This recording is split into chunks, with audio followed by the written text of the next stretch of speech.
All right, all right, all right. Good evening, everyone. Happy Monday evening. I hope everyone is doing well. I see some people in the chat already. So, you guys, thank you, thank you, thank you. Before I get to the chat, I do want to introduce my panel this evening. I have my co host, the actual King Smith, Arpane, and Sean.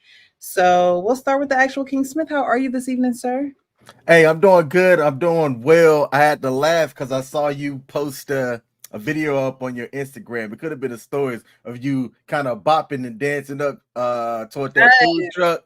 It was a good food dance. Like, when you about to get some good food, you just gotta bust a move real quick. Yeah, I saw that, man, and it definitely had me smiling. So I was like, you know what? I can't wait to get on tonight. So I'm glad to be here.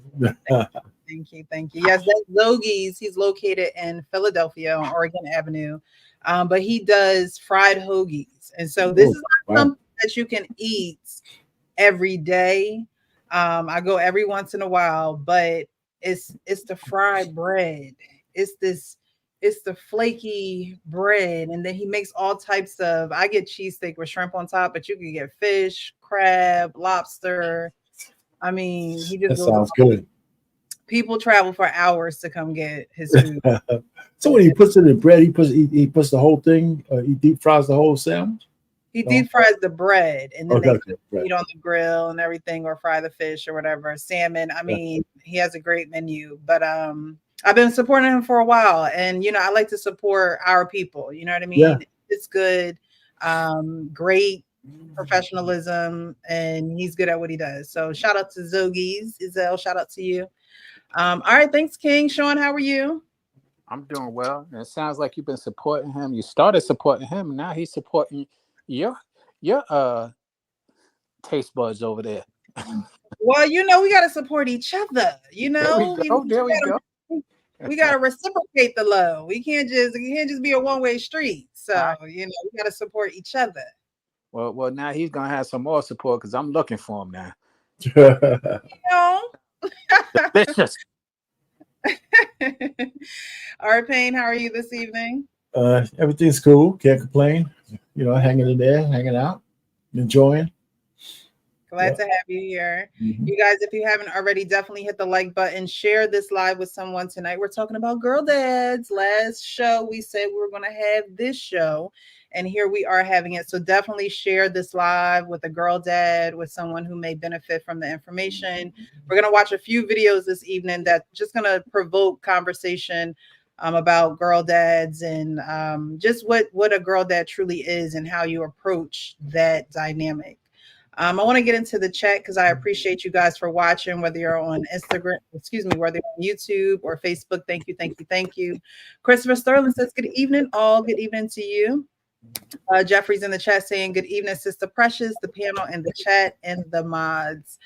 I see our pain in the chat. Good evening to the chat. Joe Mama is here saying, good evening, family. Jeffrey is giving a shout out to Christopher Sterling, marriage, politics, and sports. Good brothers, fellas, kinfolk brothers.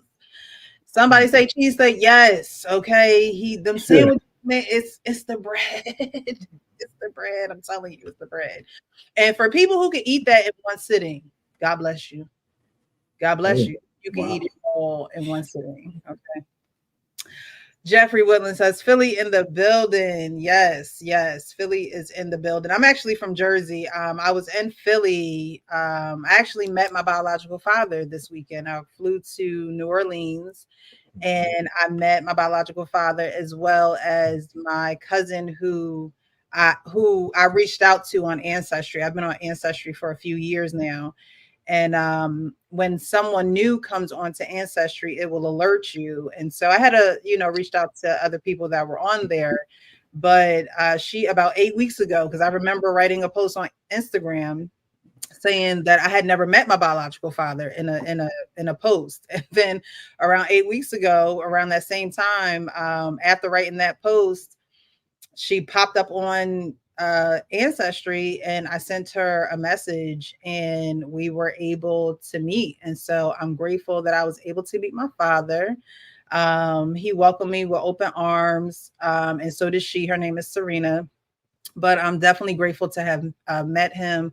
Definitely long time overdue. So thank you, thank you, thank you, gods, for that opportunity, because I don't know, I take things that happen in my life not as setbacks or losses. I just feel like it's all a part of God's plan. And so I just allow him to let things unfold, and they do. And I think God will give you the desires of your heart when you really trust him. And so I trust him throughout my whole process, and I'm grateful. So I really, really, really am grateful. I have an Aaron Wooten in the building. Hello from Deserts, Phoenix, Arizona. Thank you, thank you, thank you so much for being here. All right, so we're going to drop the link in a little bit after we get through from the first topic, but I wanted to bring this topic up again this evening. We're talking about girl dads, and again, that dynamic can be a little shaky, depending on how you were taught, what you saw growing up, and things of that nature. But we're just gonna just go through the process from little girl to then an adult, and just get you guys' perspective on a couple of things. So y'all ready? Ready. All righty. So we're gonna get into this first video. I like your dress. Is that your wedding dress, Kylie? Great, say it with me. I'm not gonna get married until I'm 40. I'm not gonna get married till I'm 40, but I'm not gonna marry you. Right, you'll marry somebody else that you love. And that you guys think Is this good? is the right guy. That's What? That is so Kylie, you're so smart. We like that. absolutely, baby. And they have to treat you good. Yeah. And they have to treat us good. Yeah. And we have to treat them good. Yeah. Okay. Adult, and I'm gonna be here. That when I'm an adult. Are you sad that when I'm an adult, I'm not gonna be here anymore? What do you mean? Yes, you are. No, like when I'm an adult. Where are you gonna go? Like in mommy's house. Where are you gonna go? To a different house. With who? What do you mean? What do you mean? Same thing what mommy has. What? What? A boyfriend. What the hell? Yeah. Who said that? Who said you can have a boyfriend? When I'm an adult. No. Yes. I don't want you to. I'm gonna. Don't. I'm gonna. You shouldn't. All right, so I wanted to play those videos because the way that we talk about relationships today, we talk about how women should get married when they're younger. They should start families when they're younger. However, not a lot of people push relationships now. Not a lot of people push marriage now. I shouldn't say relationships, but they don't push marriage, which is not everyone's ultimate goal. So in the first video, she talks about, a wedding dress, and she says she's not going to get married until she's 40. And dad is like, yes, like you got the right attitude about that. Right. And then the second video, she goes, well, when I'm an adult, I'm going to be just like mommy. I'm going to move away into a house with my boyfriend. So I wanted to ask you guys, how do you talk to your daughter or daughters about relationships? Because when they're younger, do you really have the foresight to say, okay, she's going to be a wife one day? Or do I want her to be a wife one day? Will she want to be a wife one day? Or if she's going to be in relationships, do I give her the necessary tools to do that? So you all have daughters, everyone on the panel, right? Correct. Right, Sean, you have a daughter. Right. So how do you talk to your daughter about relationships? Well, it's interesting. I'll start. I have changed my approach from when I was young. I think I touched on it a little last week. One, I didn't believe in the institution of marriage. So I would always, my oldest, I always put in her to just be honest and live up to your word and things of that nature. and I wasn't a reflection of a successful marriage. So I never advocated that because, again, I didn't believe in the institution of marriage. Now, I want to clarify something because I believe Darwin brought up something. I was very clear that my idea of a relationship was, or marriage was like that of the Lord. Whereas when you consummate, or whereas you give your word, you keep your word.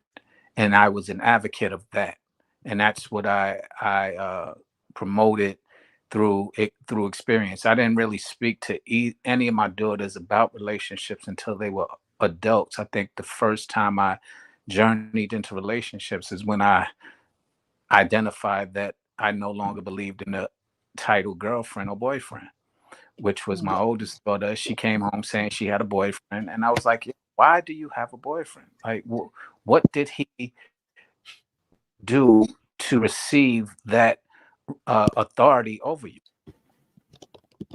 Do you know Why him do that you have well?" a boyfriend? I'm sorry. It's just the way you said it. Huh? Why Yeah, do you have a boyfriend?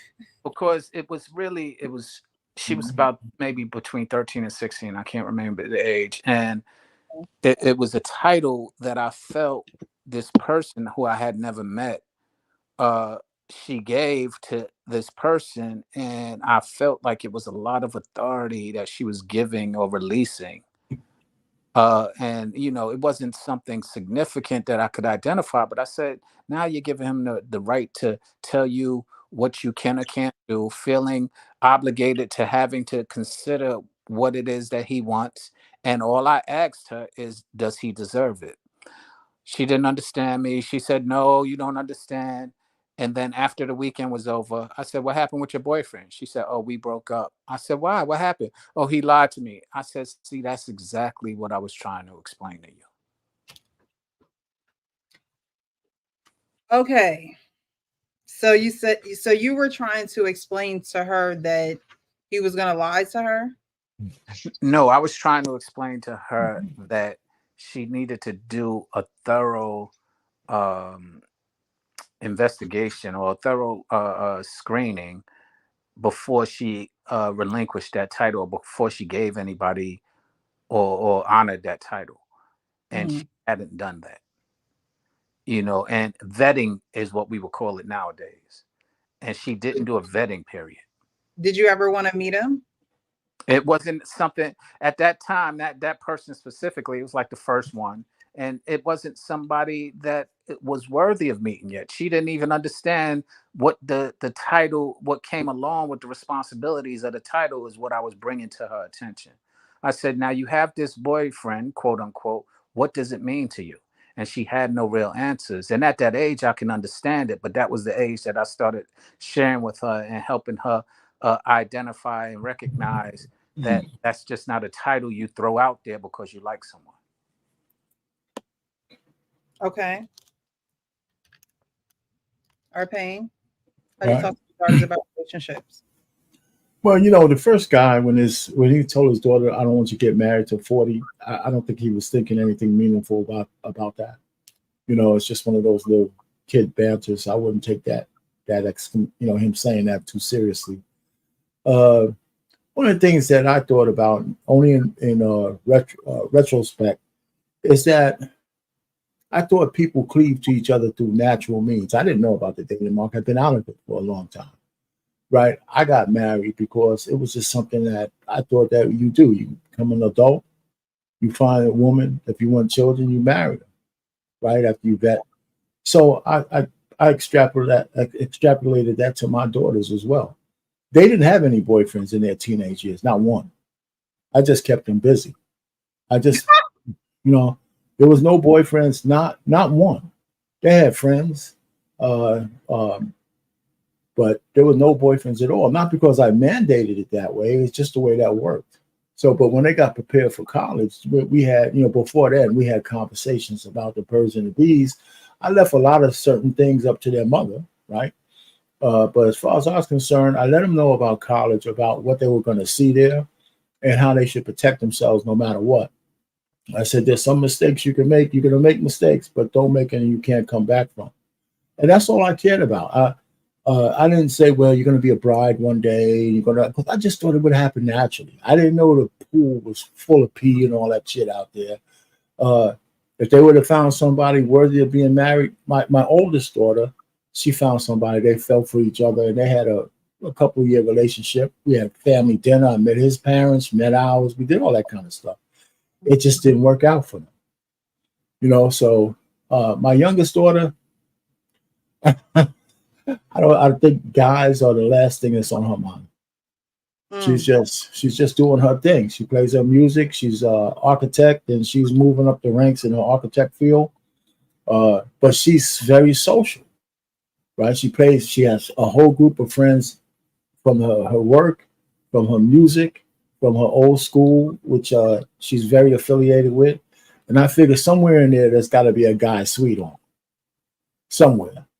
But I think it would happen organically. I can't force it, because the one thing I take credit, I feel I made a mistake, because it's not our culture. I should have had something thinking where I could arrange and put her in my girls in a proper environment where there's good candidates that will come from vetted families, kind of arranged marriage thing, but the American style. I didn't think about that, because that's not how we live here in the West, you know? In retrospect, that would have been great. But right now that they're adults, they can, you know, if they want to get married, they find somebody, then great. Right? My oldest daughter's a little bit, she's getting up there, but she's working on herself and doing all that stuff. But I don't think they have anything against marriage. They just got to find the guys that they would like to spend the rest of their lives with. And that's not easy anymore. So I have two questions for you, Arpain. Yeah. The first one is, do you inquire about their personal lives, or you just leave it alone? Yes, I do. Yeah, but I can only go so far, because now that they're adults, you know, yeah, you only could do it a couple of times, right? I mean, it is a conversation you can't keep having over and over, because I have to believe them when they tell me, right? My youngest daughter say, right now, that's not on my mind. My oldest daughter, she got some guys. Yeah, she's, like I said, she's social as well. And the only thing I told her, I said, if you got a guy out there, she just told me about a guy. I don't even think they're really together. They don't live in the same place. I said, well, if you like this guy, how come I haven't met him? You know, and that's it. I said, if you're fooling around with any guys whatsoever, if he's not worthy to meet me, then why are you wasting your time? Mm-hmm. And she knows that, because she's a smart kid. So, I mean, if you just letting them bang you out, that's one thing. And I hope you're not doing. Oh, I said the same. That's what I told her. I said, if you're out there just effing, you know, you got to be. But that's not her. That's not her style. It's not her style. But she's still a woman out there on her own. So I can't. I'm not there for her, right? Like that. But I don't think that's her. That's not that. You know, that's not the woman I raised. Mm-hmm. But she falls. I think she will fall hard for a guy. But she's really guarded.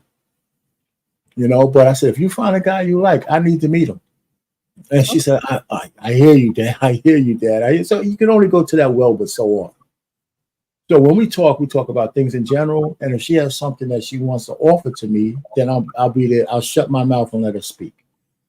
Okay. But, second question is, how often do you go out with your daughters? What about I know that you guys have the family dinner, which is great.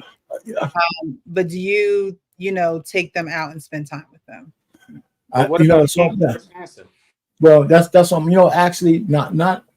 I haven't done that recently with the oldest, because she don't live with me. The youngest, we do breakfast every so often, and lunch when she's not working. But that was on my mind to ask my oldest daughter, let's go hang out. I don't do it that often. I don't do it often enough. I don't do it often enough.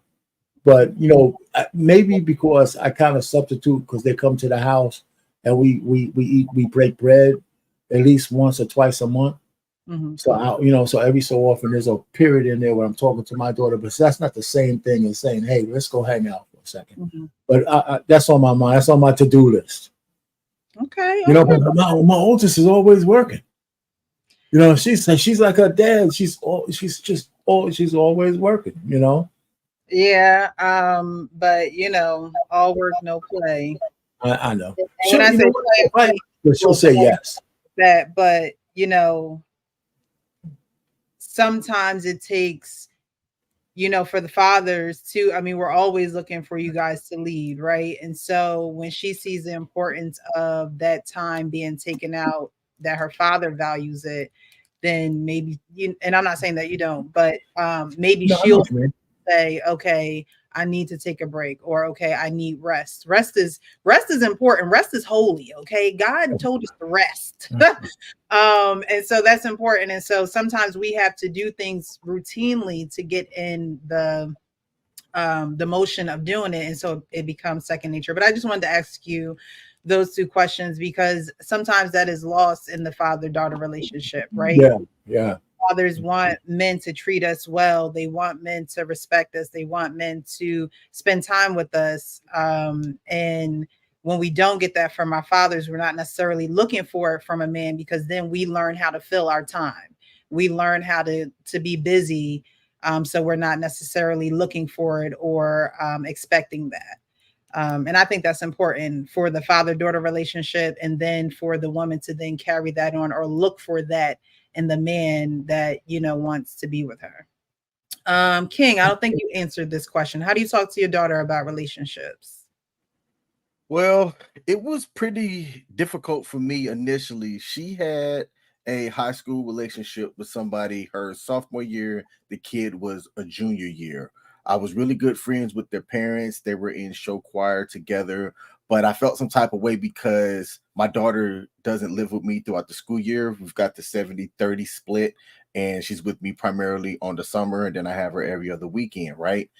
And I didn't find out until after the fact that she had the relationship. Her mom had told me and gave me the heads up, but my daughter didn't come to me to tell me. So that stung a bit because I've always thought that I was going to be an involved parent, somebody that was there to help guide her. But once I put the breadcrumbs out and she finally, you know, told me, she didn't want to not tell me. She was just like, "Oh, I thought I already told you." Right? That's what's kind of jacked up about having those split households. But as she was in it, like I was asking questions to get her to talk to me about things, and then I got somewhat honest about the relationships that I had in high school. Meaning I wasn't getting too graphic or anything, but I was being honest about, you know, things that I was feeling, stuff that I was doing around about that time, and just kind of gauging what she would tell me. I think that there's some stuff that she might feel awkward about to talk to me about versus her mom, but it is what it is. But I it's my hope that if I were to ask her now, that she would tell me that she would feel comfortable with a majority of things, but I don't think she'd feel comfortable with just everything. So she was a sophomore and he was a junior. She like the older man. She like the older Cool kid.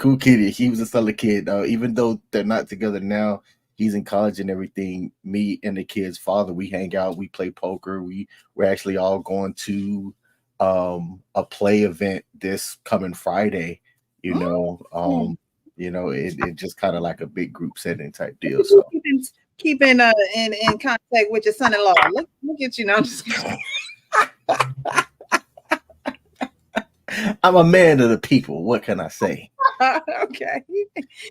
But that's good that you know that you guys can talk about that. I think there's a natural hesitation for a young girl to come to her dad and talk about relationships because the root word in relationships is relate, right? And so how can she relates more with her mom, right? What little girls relate more with their mom than they do their dad, and that's why we're having this conversation. Because I always run across men who have daughters, and I don't want to say that they give up on their daughters, but it's almost like, well, what do I do now? I feel like I've tried everything, right? So you know, we have to learn how to, and men have to learn how to relate to their daughters. And again, that's the root word in relationship. And so you relate and then ship, you come together. So maybe trying to figure out why there is an uncomfort, just straight up ask a question like, are you uncomfortable talking to me about your relationships? Because just getting straight to the point, I think not putting her on the spot, but that direct communication could definitely probably help you in seeing what the issue is.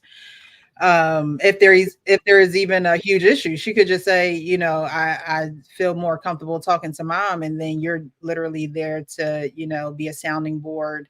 I'm going to run across an acronym that I made up a little bit later, but we'll get into that. I wanted to get into these comments. There's a lot. Thank you guys for being here. I see a lot of people from Facebook as well. Thank you. Frenchie K said it all depends on how she learns. Some people learn by their own actions, some learn by the actions of others, and some learn by reading what to do and what not to do. It's tricky.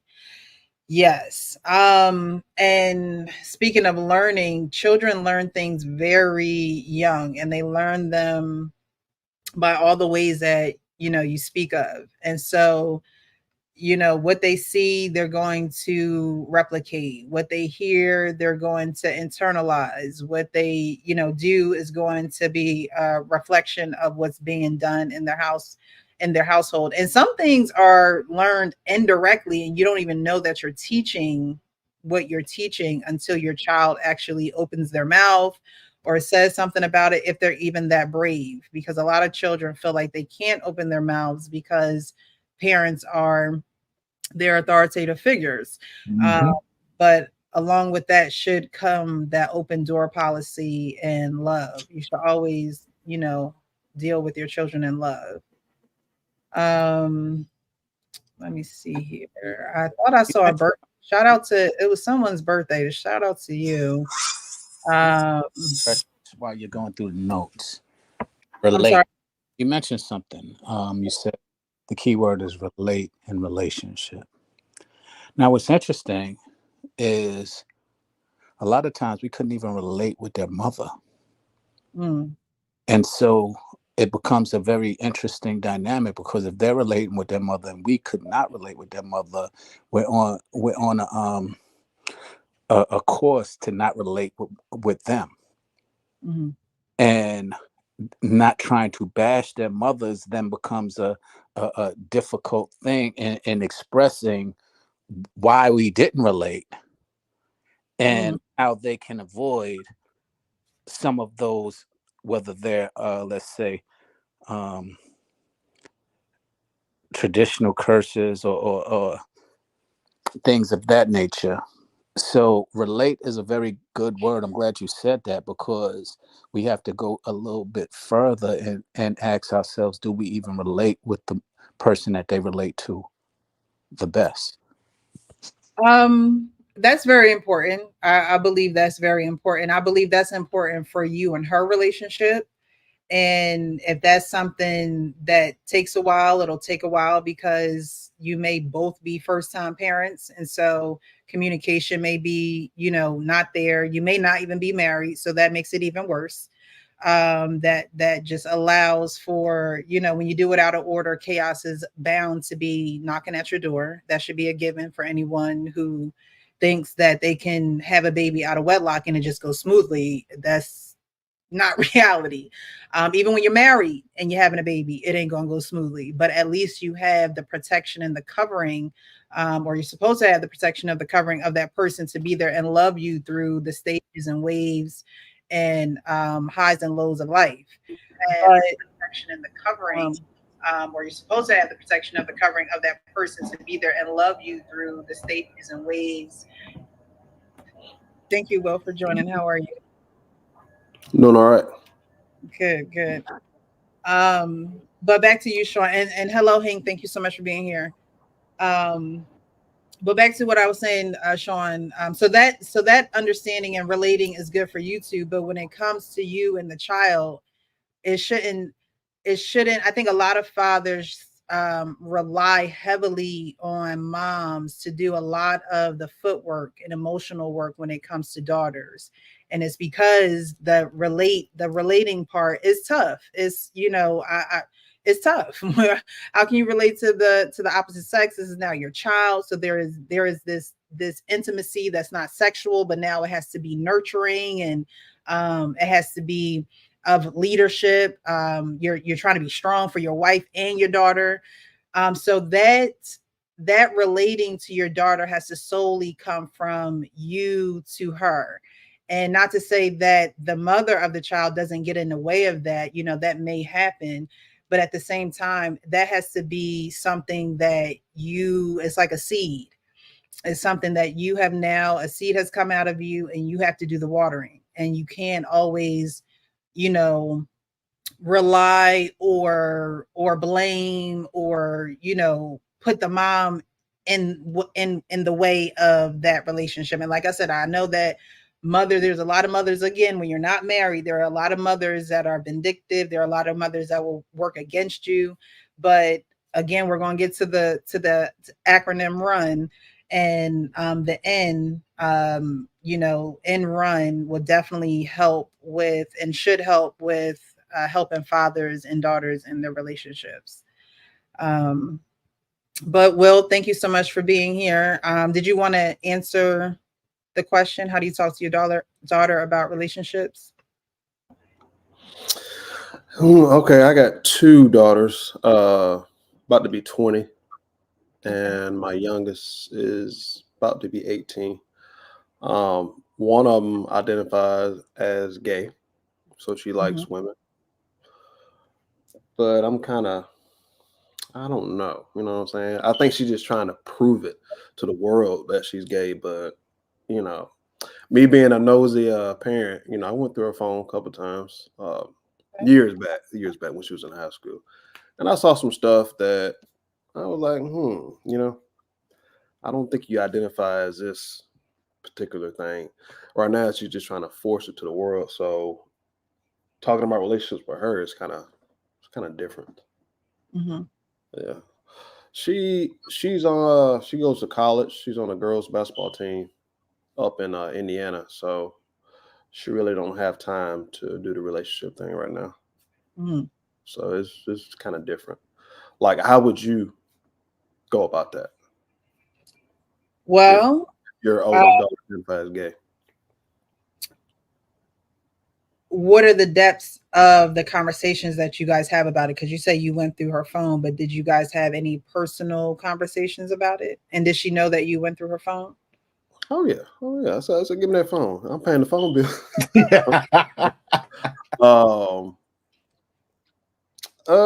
The things I saw, she likes boys, but then I think her mom really despised the gay stuff. So it seemed like she's just trying to prove, she gets the urge to prove that to her mom that she likes girls. But it's kind of different. So as far as relationships go, we really don't talk about relationships for real. We just talk about what's going on at the current time. So. And you said she's in college? Yeah, she's in college, sophomore year. Okay. So it gets a little tougher when girls get older, because they don't have the imprint of that closeness with their fathers. If you never talked about relationships, you could talk about everything with girls. When you don't talk about relationships with girls and your daughters, you don't really have the closeness that you think you have, because every little girl wants to make sure that her dad approves of the man in her life, the boy in her life, the friend in her life. Being a parent, you are raising your children. You're not babysitting them. You're not, I know there are a lot of fathers that say that they see their children every other weekend. You're raising your children in those weekends, even if, you don't see them every day. And so, when you don't start those things young and you don't take interest in what she takes interest in, your daughter will start to feel like, okay, we're not that close. We may have conversations here or there, but, I can't go sit on daddy's lap and tell him, why I'm hurting, and that bothers girls that bothers daughters, and they may not have, again, the courage, because it takes courage to tell somebody how you truly, really, really feel, not being fake, not just going through the motions. It takes courage to tell someone how you really feel about them. And especially when it's a family member who is taking close care for you, because again, you don't want to, a lot of girls have that, don't want to upset, don't want to, rock the boat syndrome when it comes to dad, because they know dad is taking care of everything. He could be stressed. He's out working, they feel that, they know that, they see that. And so they're like, let me just keep it to myself. And so then they may turn to a girl and get close with a girl, because a girl can relate to her emotionally. She might like boys, but a girl can't relate to her emotionally. But I would say just, again, ask her the question and be accountable. I know we don't talk about these things. I know I've never come to you about this, and it's my fault, no fault of yours. You gotta, with women, you gotta kind of go in a little easy and, make them feel comfortable and make sure that their guards aren't up. And doing that, just like a man will want us to come to them and take accountability, it helps them with releasing, kindness instead of bitterness or mean words or defensiveness, right? So you take accountability for that. You say, hey, look, I know we haven't had these conversations, and I like our pain said, hey, I've been wanting to take you out. I need to do this with my older daughter. Let her know that. Say those words to her so she knows that it's not her fault. Yeah. Also think that things are their fault, right? And so it's like they think that in their head, and no one ever even said that to them. Women, little girls, we make up little stories in our heads, and no one has even confirmed a bit of that information. So it's just making her feel comfortable and just confirming things that hasn't taken place, that needs to take place, and see, where that gets you. Again, like saying earlier, fathers should take the time out to take their daughters out, and it be one-on-one time with them too, because it also makes her feel comfortable with being around you. It gives her something to look forward to. She can be excited to go out with her dad. You want a woman to be more excited to go out with somebody, a stranger, than her own flesh and blood? No. So, that's important. And so just take an interest in what she takes interest in. You may, most people are against homosexuality. Like you feel as though it's a phase, but you got to get a little bit more information from your daughter too, and really have those conversations with her, because it may just be a phase, but because she's knowing what mom doesn't like and the strictness that mom has, that causes kids to rebel sometimes. Yeah. And so as dad, you reel her back in, you get her back on common ground, and you go from there. I don't think condemning children is the right way to go. I think, again, we're going to go through this acronym, but getting that common ground is important. Oh yeah. Hank, how are you this evening, sir? I'm good. How about yourself? Hopefully everybody's well. Doing good. All right. Excuse me. So you have a daughter. Yes. Everybody on the panel has daughters. Great. So you have, your daughter is your first child. So how did you talk to her about relationships? And I don't know if you guys saw the videos. I don't know if you want to see the video again that I showed earlier. I'm going to put them up here just so you can see the topic.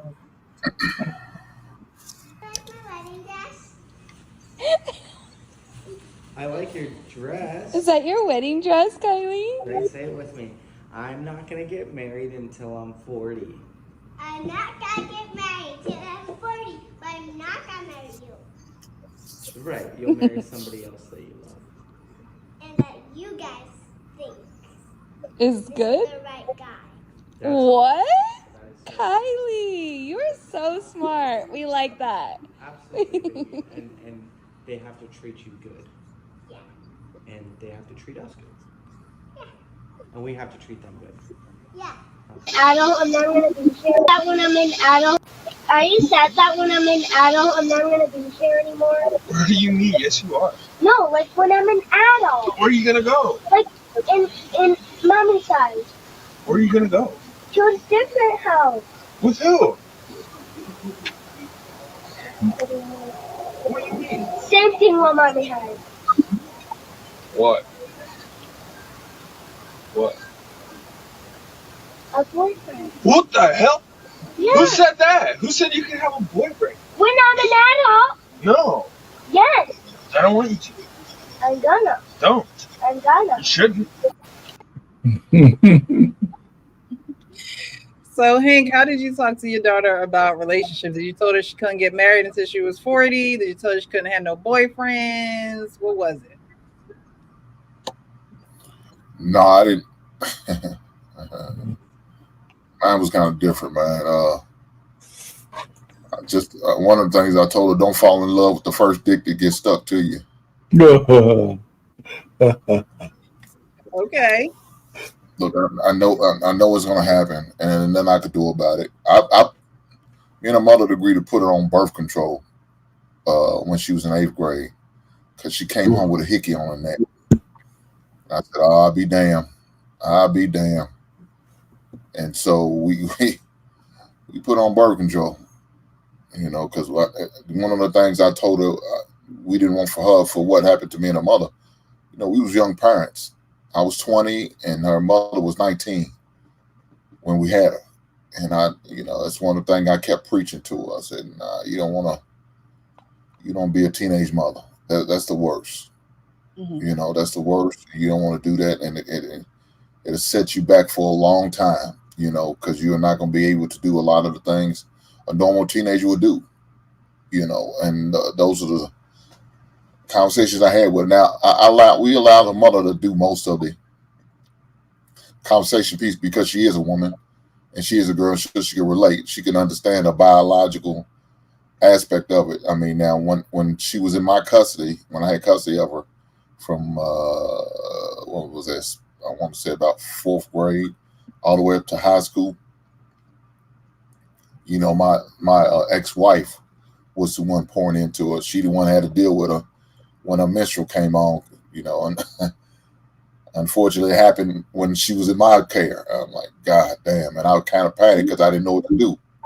I just went and bought, the first things I thought I was supposed to do and buy pads. And You went and got some wings. She said you can't just buy anything. You gotta, and I bought the bulk pack. I'm going to Sam's and shit. I know she's gonna go through a lot. That's all I knew. Then my ex-wife said, no, she's got to try them out to see what's comfortable for her body chemistry. I'm like, what am I supposed to do with all these extra? Sell them on eBay. So I'm just kidding. I had to throw them away. Wasn't nobody else using them in the house. So I was like, well, so I think we end up giving them like to homeless people, so. I mean, but yeah, those are things that I had to conversation I had to deal with that I wasn't expecting to deal with, but yeah, I had to deal with them. But that was probably the most graphic I ever got with her was don't fall in love with the first dick that stuck to you. Of course, I had to tell her earlier about the birds and the bees and sexuality because of at the time I was a substitute teacher and I'm watching kids having sex in elementary. And I didn't plan on having to talk that early, but with that scared me. So I'm like, man, I can't. I gotta do everything I can to prepare her. And so, she was in the 5th grade, the same grade as some of the kids that got caught. I said, yeah, I gotta have this conversation.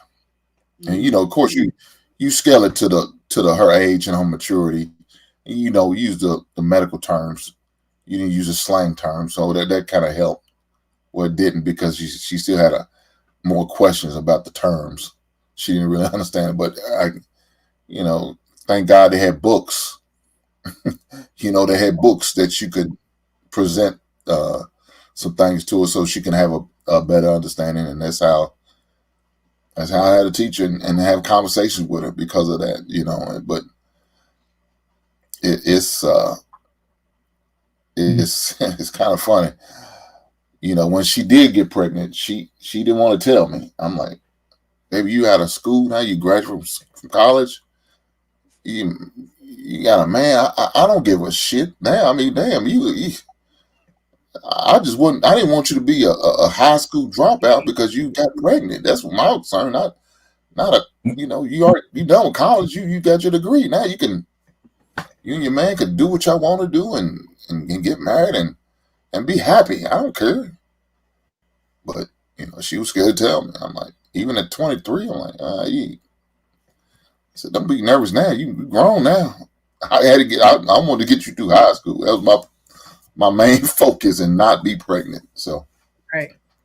I don't know if it's a fear. It could be a nervousness. Again, when there's not a lot of relating between fathers and daughters, it's a lot of nervousness. Like, how do I approach this? And it's on both ends, because fathers are like, okay, so how do I talk to her about it? I don't gotta talk to her about it. She good. And then daughters are like, can I talk to him about this? Or will he be receptive? Will he even understand me, where I'm coming from?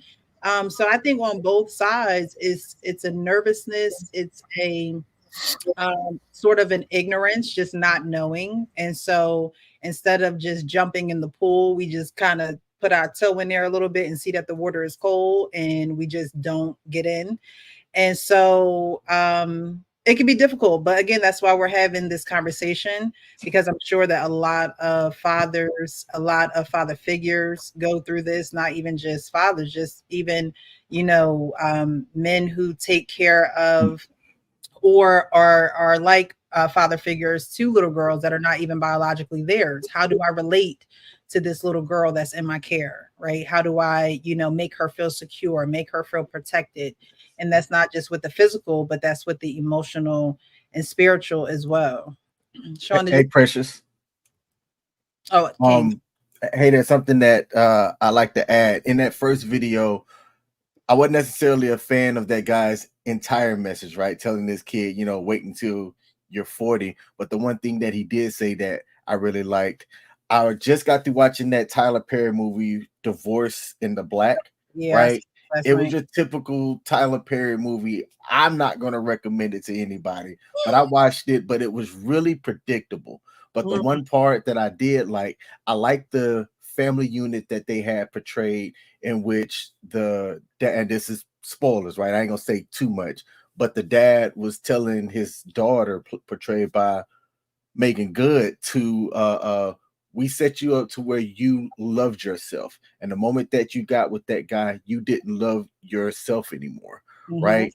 And in that first video, he was saying to his daughter, like a guy that's gonna like you and us and everybody else around him. And I thought that was a really dope thing as well. And that's the thing that I tell counsel. I don't necessarily have to.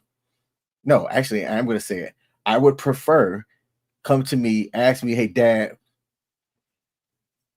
what do you think, to get my approval or not? And if I don't approve, which was something that my mom did for me, she told me not to mess with somebody that ended up in the newspaper for stabbing a guy, and she saw the crazy in her.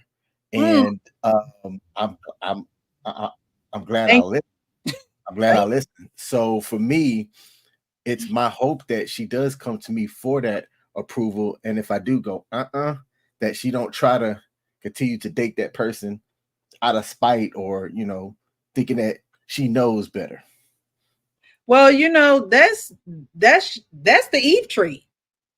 Eve thought when she bit the apple or orange or mango, whatever it was, that she was going to know better, right? And so certain things you do have to go into knowing that your child is going to make their own mistakes. Your child is going to experience things just like we did and we are.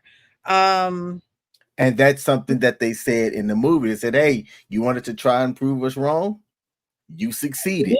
You did it. And like I said, you teach your children things indirectly, not realizing it. So she stayed in her marriage because she saw her mom and dad stay together.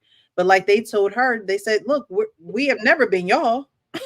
Your dad has never disrespected me. He's never raised his hand at me. He's never, you stay when all the boxes check out. But when starts, you know, when you start getting treated like less than dirt, then you got to make some decisions, and that's okay. God hates divorce, but he loves the divorcee. You be all right.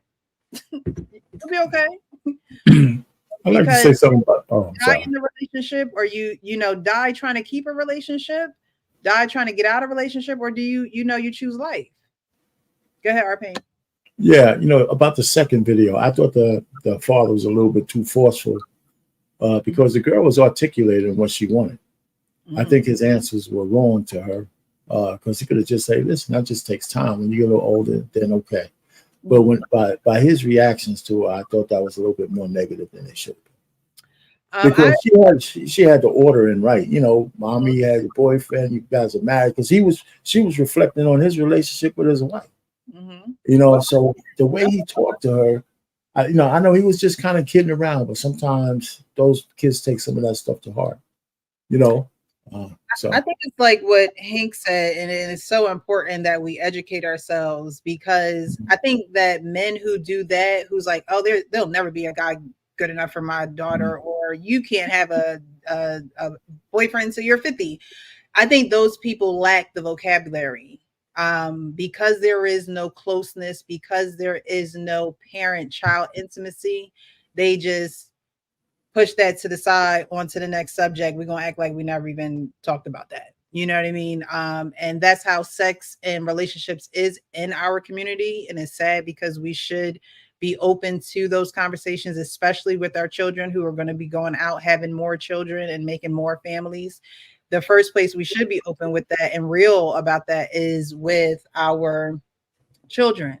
And fathers definitely should take maybe not the lead, but you definitely should have a strong hold on how your daughter perceives men, relationships, how she should move, give her the game, give her, you know, the things that she's going to need to then relate to men out in the world that are not you, but have your qualities. You know what I mean? If you so I do, and you know, I do have an anecdotal conversation. When my daughter was 13, maybe 13, a boy wanted her to take him to the movies and pay for it. And she said that at the I think we were having Thanksgiving dinner. Everybody at the table kind of looked at her because she said it out loud. I said, we're going to talk after this dinner. And we went upstairs and we had a conversation. I said, don't you ever spend no money on no boy who wants to take you to movies. If he wants to take you to the movie, he's paying. But the reason why I told her some more, but the only thing I had was when she said it, I had a flashback of my daughter working her ass off and some asshole on the couch milking her dry. Right? So I got that flashback. I said, that's not gonna happen. So I told her, I said, listen, because she was a single, she just got a sister. She always was real close to make friends. She wanted to. And I said, listen, if the guy wants to take you out, if he got to go trade in bottles to get money to do that, I said, boy or girl, you don't owe nobody anything. And if they don't like it, you can tell them that the door hit you on the ass going out. 6 months later, she told me, said, Dad, you don't think I listen to you, but I do. I told all the girls in my class the same story you told me. We ain't giving guys nothing. They don't get shit from us. That's my girl. That's right.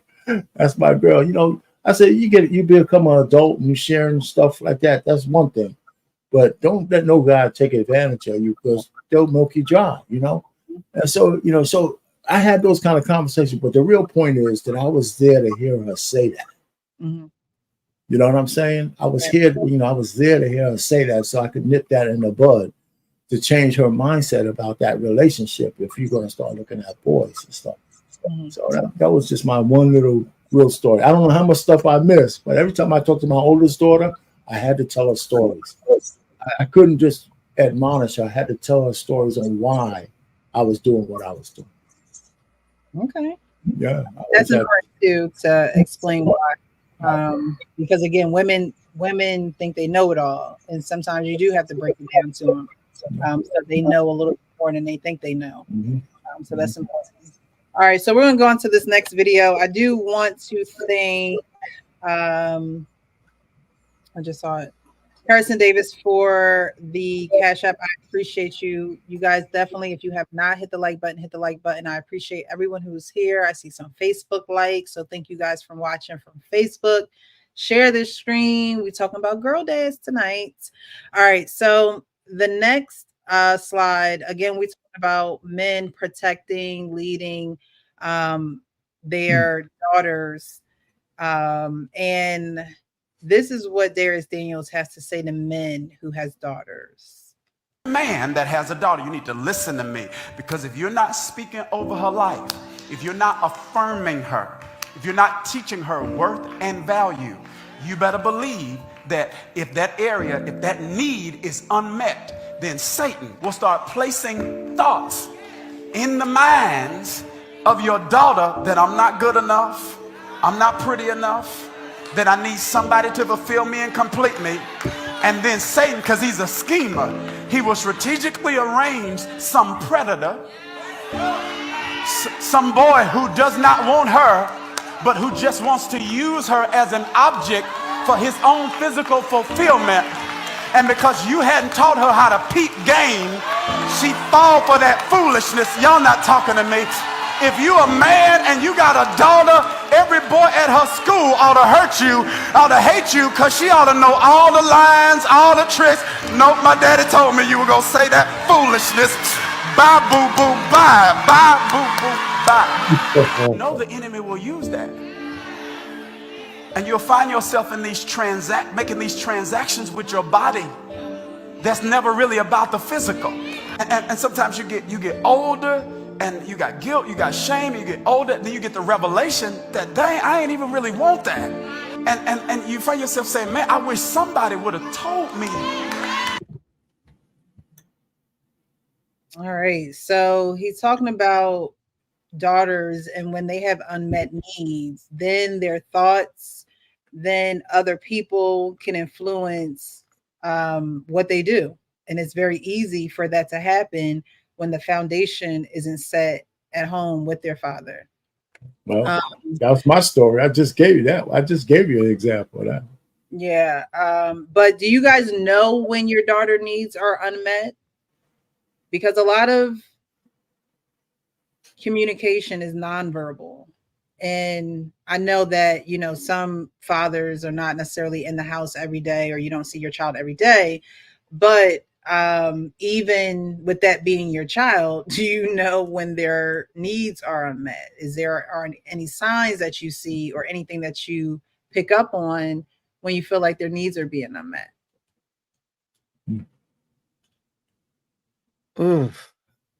I think that's difficult for me to answer, because I have regular check-ins to where I'm just asking her, hey, like, I have said straight up, is there anything that you need from me, or something that you've communicated that I've dropped the ball on? And I do that once a week, essentially. Well, no, actually once every other week, because I ask her on the weekends that I've got her. Like, now that she's here with me, I don't do it every day, but I have those check-ins with her, and I listen to her feedback. So it gives me the illusion, if anything, that I'm not missing anything, and I don't feel like there's a gap that I'm not catching that needs to be closed. Gotcha.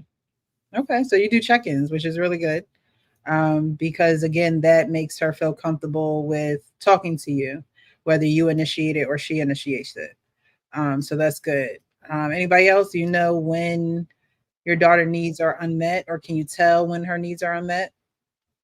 Well, what I recently found out is that there's a distinction between her needs and her wants that she isn't always clear on, or they aren't always clear on, because I guess I advocated that her wants and her desires are important to where she feels those are her needs. And I had to learn, and I corrected her, that you deserve more than you desire. And what it is that she desires is not always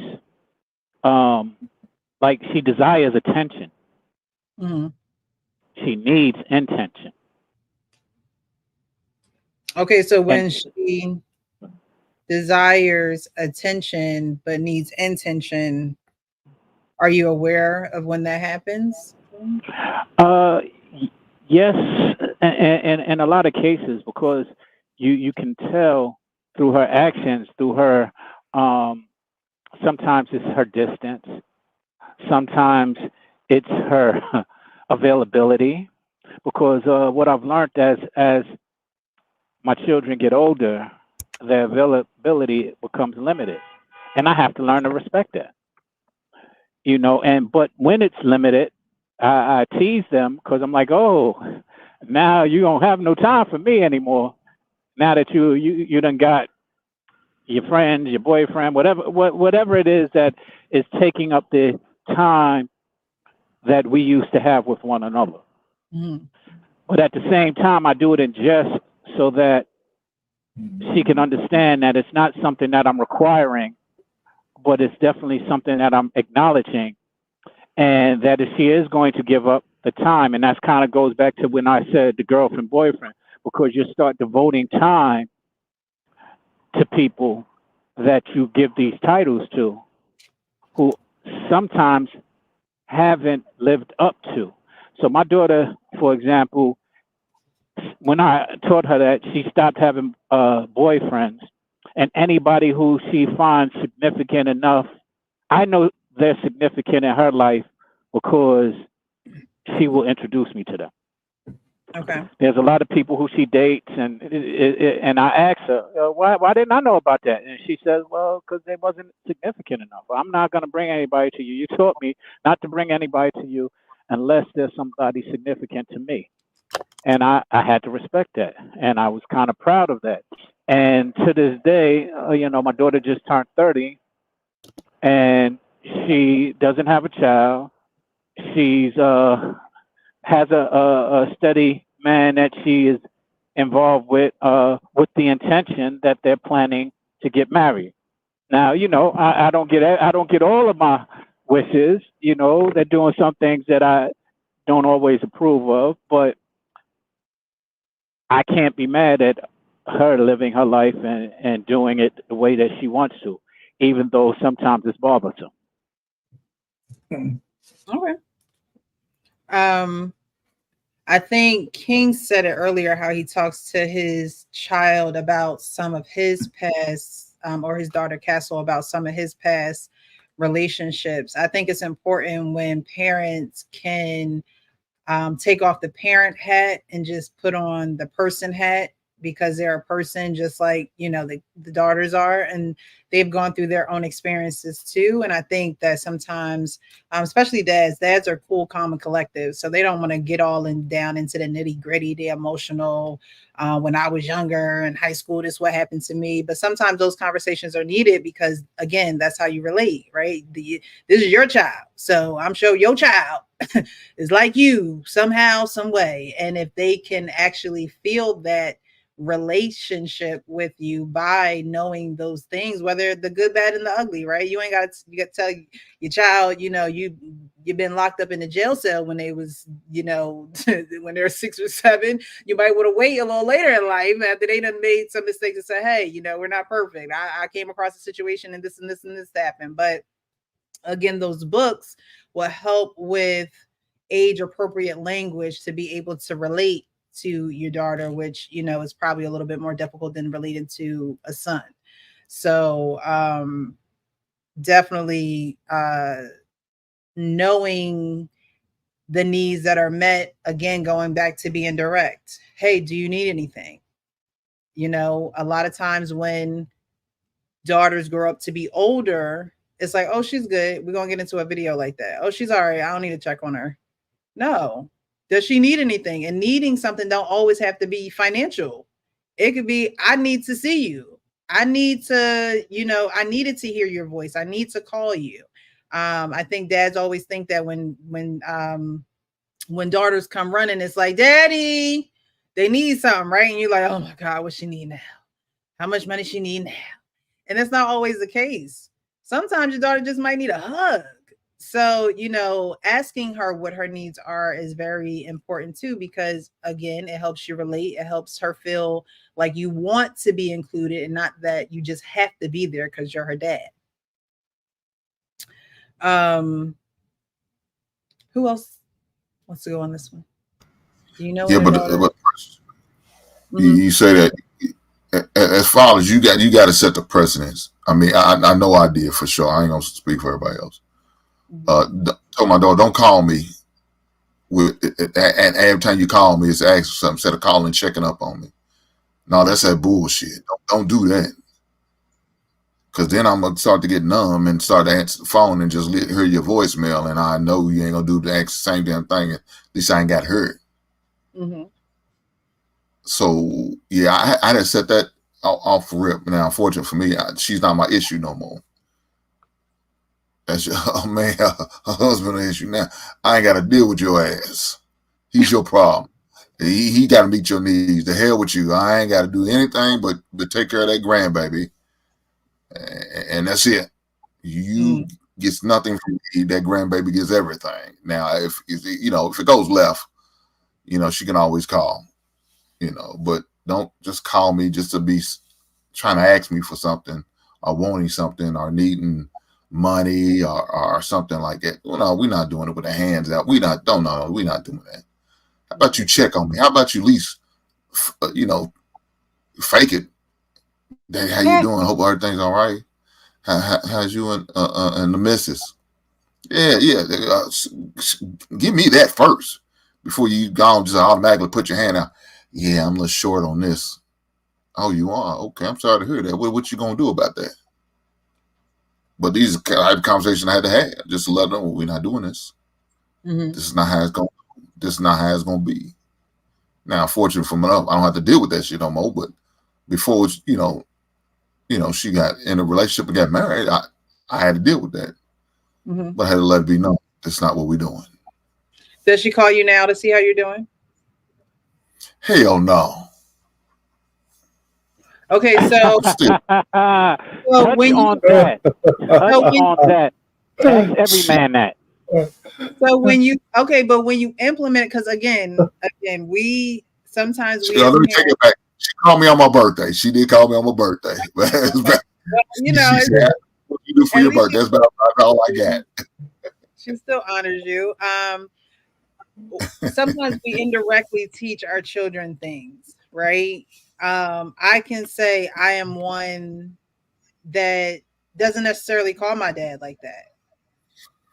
But I believe that, and my situation is a little different because it's like I was adopted, like you chose me. So I'm expecting you to call me. But anyways, we as little girls expect you to call us.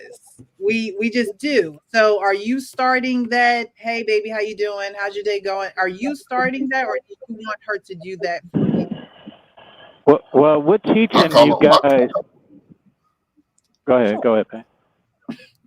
I call her once a week, but when I call, say, how my grandbaby doing? I mean, I'm not asking about you. The hell with you. You should have called me. Yeah. Hell no. I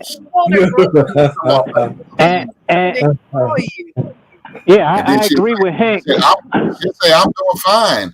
What how you do? I said, no. I said, I don't care about you. I'm talking about my grandbaby. How's she doing? Yeah, I agree with Hank because we tell you guys things as daughters and you don't want to listen. So then we have to show you.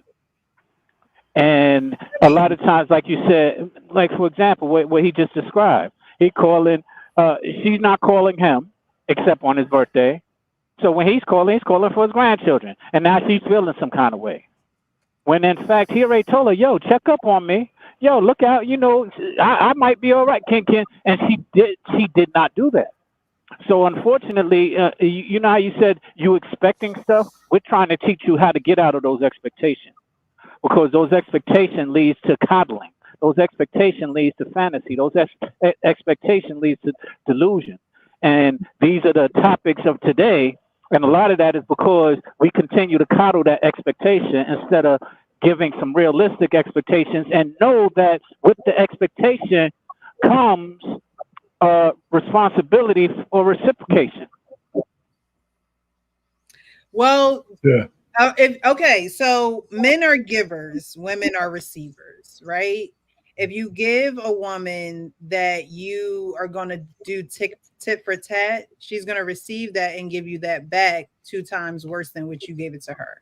So if you're trying to teach a lesson, I can understand the lesson that you're trying to teach, but at the same time, it shouldn't be in lack of conversation. It shouldn't be in pulling away love. It shouldn't be withholding love because you don't necessarily agree with her not agreeing with you or not listening to something that you say. I think that again, women have, and it's just the beginning of time, can't change it. Women have that Eve trait. And it takes for men to not give up. Okay, I'm just going to say the acronym, okay, because we run. All right, you want to run to your daughter, which means you want to relate to her, you want to understand her, and you never want to give up on her. Right. So when you are saying, "Oh well, we're going to now show you what we've been trying to teach you," well, that's saying to your daughter, like, "Oh well, now you're going to try and teach me a lesson out of your frustration instead of trying to teach me a lesson out of love." And I'm not saying that you're not doing it out of love, but the way that it would register in a mind as being emotional as, okay, now you're trying to teach me a lesson instead of maybe being patient with me or maybe understanding that I'm a person and things of that nature. And that's why you're a mom and we're fathers, because we don't always think that way. That's how y'all think, and we're not going to sit there and we're not going to. And a lot of your thoughts are unbalanced and leads to a lot of bigger issues that we already foresee. And the reason why we do some of the things that we do is to eliminate it. It's not about a tit for tat. It's about, we have already explained it to you. We've already told you in love, in everything you're speaking of, but you did not receive that. So therefore, we get it very quickly that we have to change our approach. And then we change our approach, and we will explain to you that we changed our approach once you start getting it. Because like you said, you have that tendency from Eve. Well, we all have the tendency to be rebellious. But we learn consequences to that rebellion. We learn it a lot quicker than y'all do because we get consequences a lot quicker and easier than y'all do. So now we have to start teaching y'all that consequences do come with some of those actions, whether you like it or not.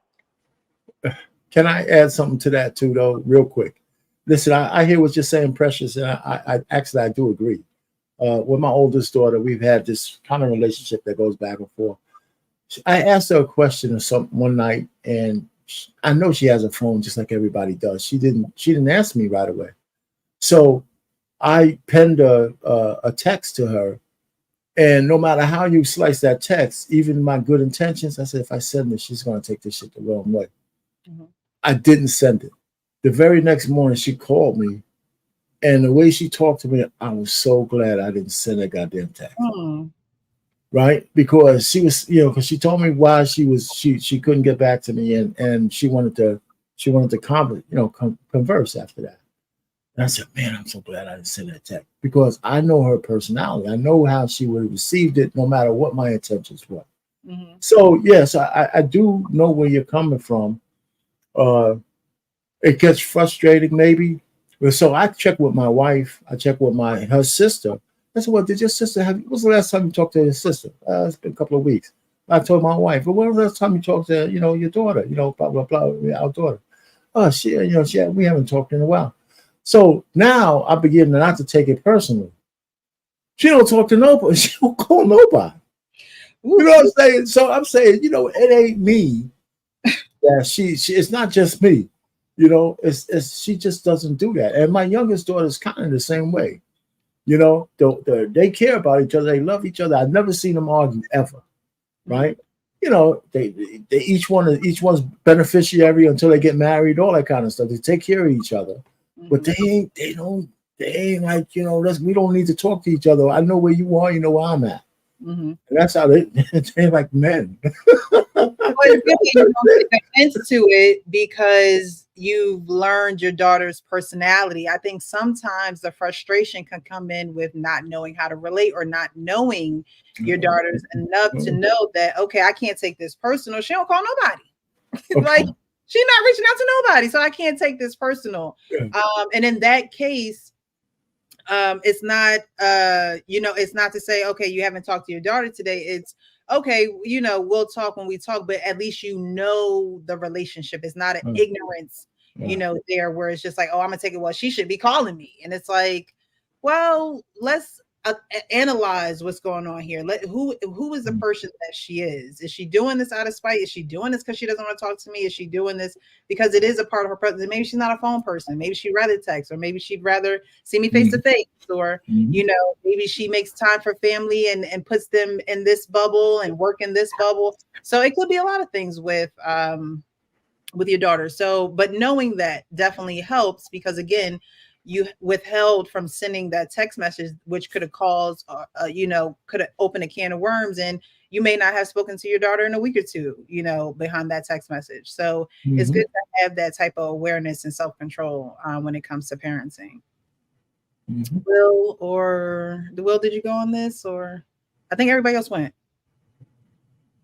Yeah, I mean, I agree with King with the checking in and stuff. That's what I do to my two daughters. I'll just call at random times. They can be 1 o'clock in the morning, 3 o'clock in the afternoon.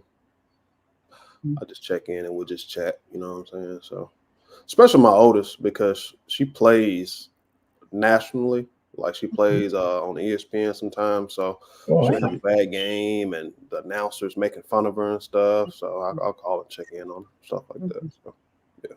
I agree with who is she? You wanted the name drop now. I mean, jeez. Who is this basketball? You got your same last name, I would imagine. So she would give you a run for your money, Precious. I know, right? Because shoot, I be hands on my knees, like, try to breathe, okay? I ain't gonna lie to you. I'm a little out of shape, but just a little bit. Kenny, thank you so much for being here. How are you this evening? I'm good. Good evening, panel. How y'all doing? All right. Hey, what's up, Kenny? I'm so late. I think Grown Men Talking, piece of the panel in chat. Thank you so much for that super chat. Thank you. All right, so we're gonna go on to the next topic here, because we were talking about communicating. We were talking about Hank was saying, hey, I ain't calling you, where my grandchild at? Just talking about communicating, but I wanted to show a visual demonstration on how it feels for women who don't talk to their fathers. Actually, before I play that, I'm just going to read some of these comments. World Class says the sign I look for is the unusually hesitations in her behavior. Yes, when a woman is hesitant to open up to her father, that's definitely a sign that there's a need unmet. She definitely has to, while fathers should recognize it, daughters should be able to be brave and be able to be open and vulnerable, honest, open, and transparent with their fathers. Men aren't mind readers, so it is important for children to also be vocal with their parents and tell them exactly what's going on in their mind. Joe Mama says, I know when my daughter's needs are met when she calls me and the first thing she says is, Daddy. Byron says, my daughter told me that she picked her husband based on watching how I treated her mother. It's crazy how me and my son-in-law have a lot in common and we have a great relationship. So she saw, she had a great example growing up, and she said, look, this is what I want for my life. And she followed suit. So shout out to her and shout out to the father-in-law. My dad used to call me every week before he died with opening, how was the flyest daughter in the DFW? I lit up, blushed every time I heard that from Daddy. Yes, certain things coming from your dad can definitely hit a lot different coming from anyone else. Let's see here. All right, so we're gonna get into this video. Oh, I don't like see you physically like we doing now. I'm strolling through Instagram and then I see a picture of you. I'm like, oh, okay, she doing all right. I don't even have to communicate with her. I'm your daughter. I just need you as a dad. We can talk about money. We can talk about child support. We can talk about all the things that are unimportant to me. I don't care. Like, do you not understand it? And you know, dads of girls, you have to hear this. You got to pursue that little girl. You got to pursue her when she's a toddler. You got to pursue her when she's a preteen. You got to pursue her when she hits those teenage years. You got to pursue her when she's dating boys or when she's breaking up with boys. You got to pursue her when she's meeting that special someone. You got to pursue her when she's getting older and she's having babies of her own. You don't ever stop pursuing her. You don't ever stop. And I think, probably when I think about it, it's probably one of the biggest flaws of fathers of girls is they stop pursuing, or they don't pursue because they don't get the reaction that they're looking for.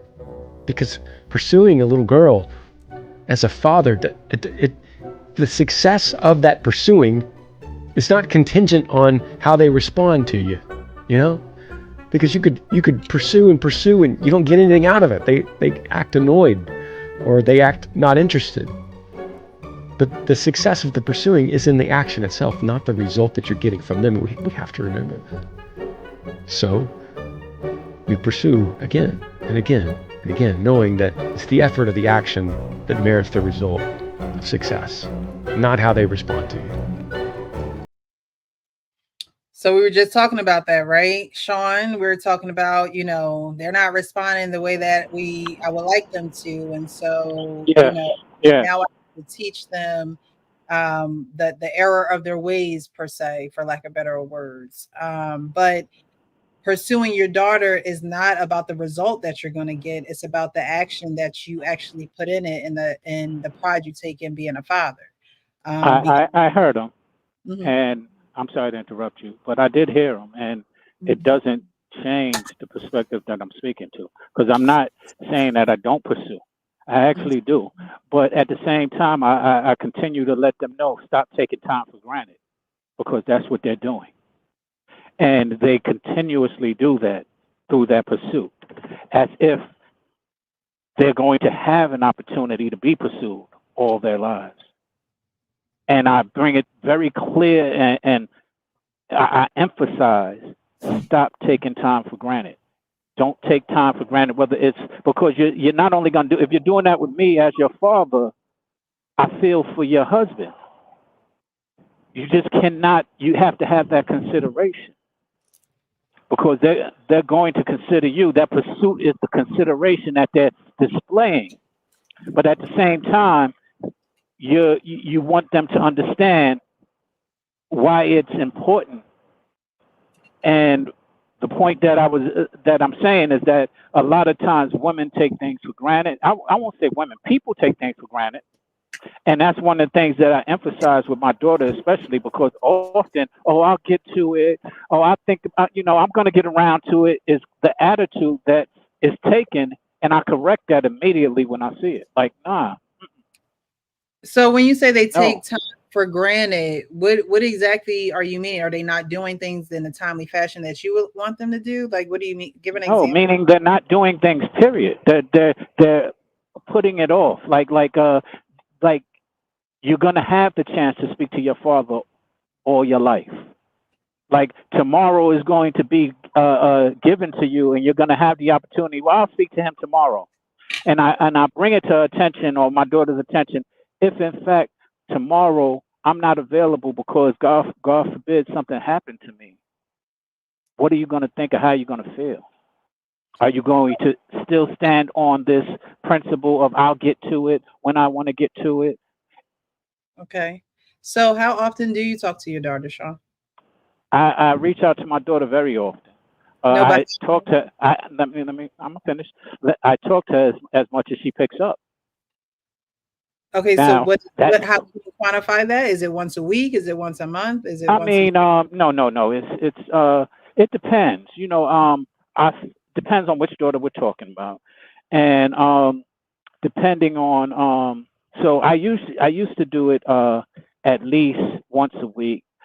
But what I wound up understanding is that, as I shared earlier, their lives are going in directions where they have other responsibilities, such as relationships and things of that nature, work, whatever their responsibilities are. So I give grace to that.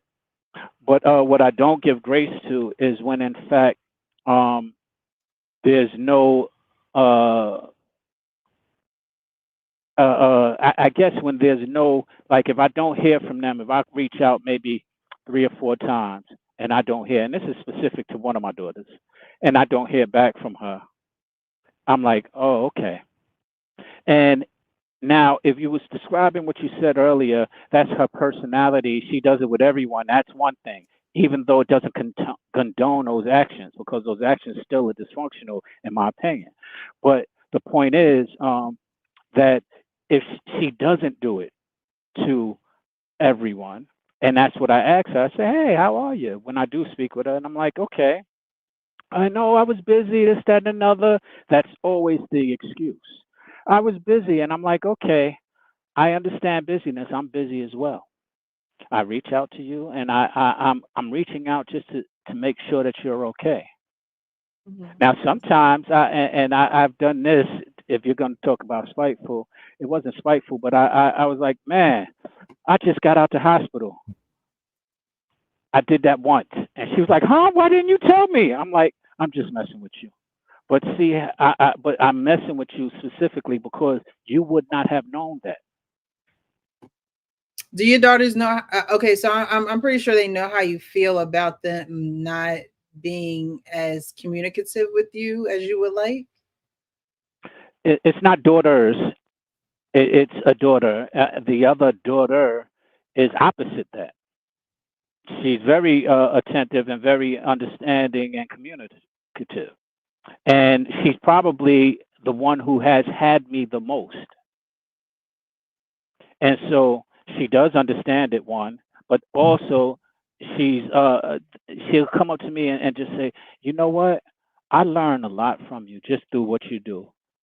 And man, every time I meet people nowadays, I always tell them, man, you sound just like my dad.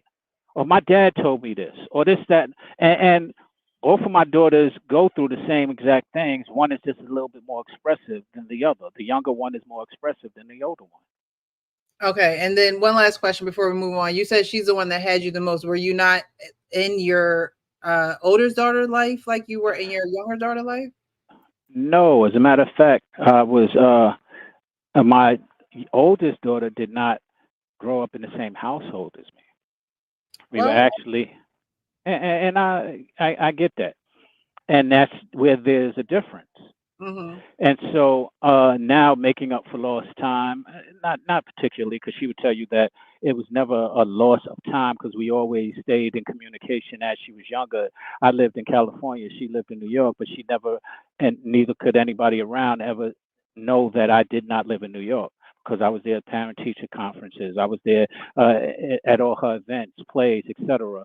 And so there was never any absence that she felt. And she discussed that to me when we had a father-daughter conversation online. And so I was like, you sure you wouldn't have preferred me to be in your life a little bit more often? Because I was comparing the time that she didn't get. And she said, nah, because it wasn't like you was absent. You was always there. Okay. You did something right there that gave me pause. You gave a correction to Precious, saying not daughters, daughter. Then you, in 2 sentences later, you said daughters. Are you estranged from one of your daughters? No, not at all. They just have 2 different personalities. Yeah. Oh, thanks for the correction. Yeah, one daughter is one way, the other daughter is a different way. Okay. Someone says, sounds like some accountability needs to be taken. That I just asked the question is just to get a deeper perspective or deeper understanding of, you know, what's being said, because just hearing certain things for the first time, you're like, I wonder what's really going on here. But it does make sense that, you know, while you were, fathers can be present every day and show love in a certain type of way that doesn't necessarily translate as a love that a daughter would say that she needs, right? You can be providing, you can be going to work every day, you can be going to those parent-teacher conferences, dropping off at at practice, and that's the way that you're showing love. You're like, okay, I'm pouring my time, my resources, my my everything into making sure that you're involved in things of that nature. And like Ari, is that her name, Ari? She was pretty much saying, hey, look, none of those things mattered. You see me on Instagram and you think that I'm good, but as my father, you should reach out and call me. So I have the question, our daughters looked at as the strong ones. He goes on Instagram and sees that she's living this life and thinks that, oh, she good, I don't need to talk to her. But that parent, that father-daughter intimacy is needed. But when fathers see their, and I'm going to ask R. Payne this first, because he talks about his daughters being into their work and things of that nature. But when you see them being independent, moving on their own, being able to be law-abiding citizens out here, do you just think that they're strong and they don't need that much, nurturing from you or talking to from you? Or does that not come in? No, that's a good question. I believe both my daughters still need my nurturing, because I know how they interact with me. My youngest daughter, it's funny. I don't know about the rest of the fellows on there. There's a certain level of, and I'm not like this because my personality is not like that, but I can feel the little bit of intimidation I have with my youngest daughter. Right? She's 25 now. When she looks at me, I can still see her looking at me like her father. You know what I'm saying? And so I tread lightly on that because I don't want to treat her like a young girl, but she's still, in a lot of ways, she's back. She's home with me. Both of my daughters, after they went to school, they came back home. My oldest didn't leave till she was 29. My youngest is still with me, and she's 25 now. And, so we set that up economically so they can, stack bread. So when they get out there, they'll be self-sufficient. I don't use the word independent because neither one of them are. Okay. They're self-sufficient like every adult needs to be. Right. But they're personable. They don't have these hang-ups about men and all that other horse shit, But and this is why I argue with the so-called dudes on this platform, thinking, oh, you didn't raise your daughters to be wives. Well, if they don't get picked, so now they can't live in the real world unless I'm asking for handouts. They gotta be self-sufficient. They have to be, And so until they get somebody to take care of them, I cover them. Even my oldest daughter, she don't live with me. If she goes out of town, I know where she's going, where she's staying, and when she's coming back. She don't have to ask me for permission, but I know where she's going because I told her before. I only had to do this once. If something happens to you, I have to have some kind of trail of where you are and who you went with and all that kind of stuff. You don't have to ask for my permission, but I got there and sure need to know where you're at. Right. And so my youngest daughter, she just volunteers information. I don't have to ask her, hey, Dad, I'm going here, I'm going there, I'm coming back, But I don't sleep at night, especially my youngest. If she's out, she got like a curfew. She's always back by 11 or before then from whatever she's doing. But she sends me a text. I'm on my way home. Dad, I'm home. Because, if I have to send her a text, and I don't know if I'm answering your question, she knows that I don't go to sleep unless I hear the bell ring for the house, the buzz, and she's back in the house, then I can go to sleep. There ain't no overnight shit like that. So, until she's out of my covering, she knows that she's got to follow those rules.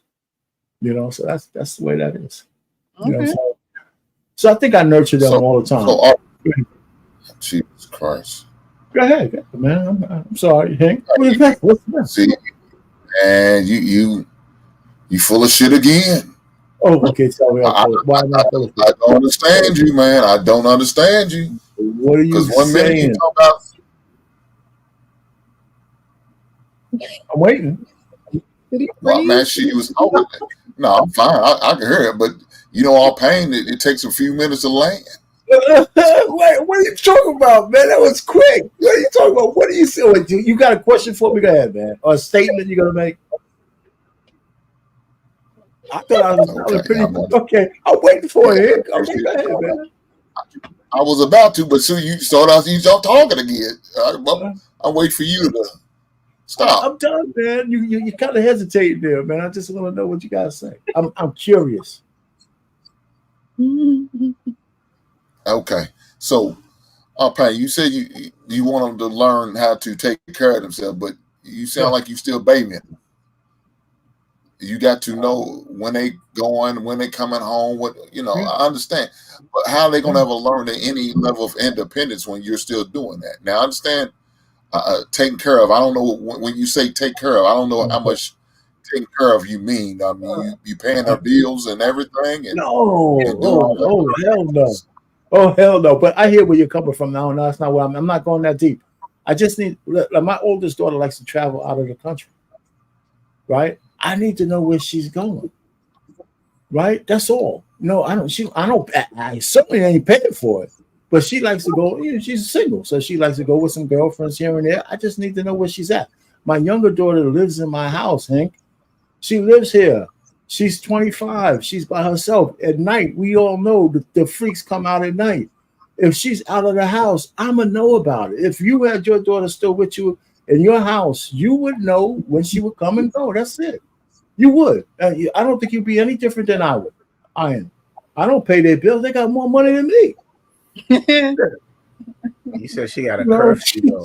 Your daughter's 25, Payne. She has a curfew for real. She got yes. Hell yeah, she's a single woman. She ain't going out there just going buck wild at night. What are you talking about? Does your oldest daughter live with you too? Okay, so I'm supposed to tell. If I came on this panel, see this is how disingenuous you brothers are. I'm gonna shut up after this.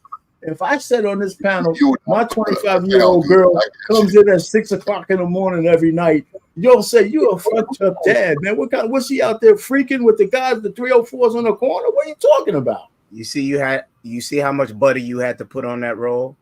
There ain't no butter on the roll. You guys can't have it both ways. My daughters, when they're under my roof, they got rules, buddy. They got rules.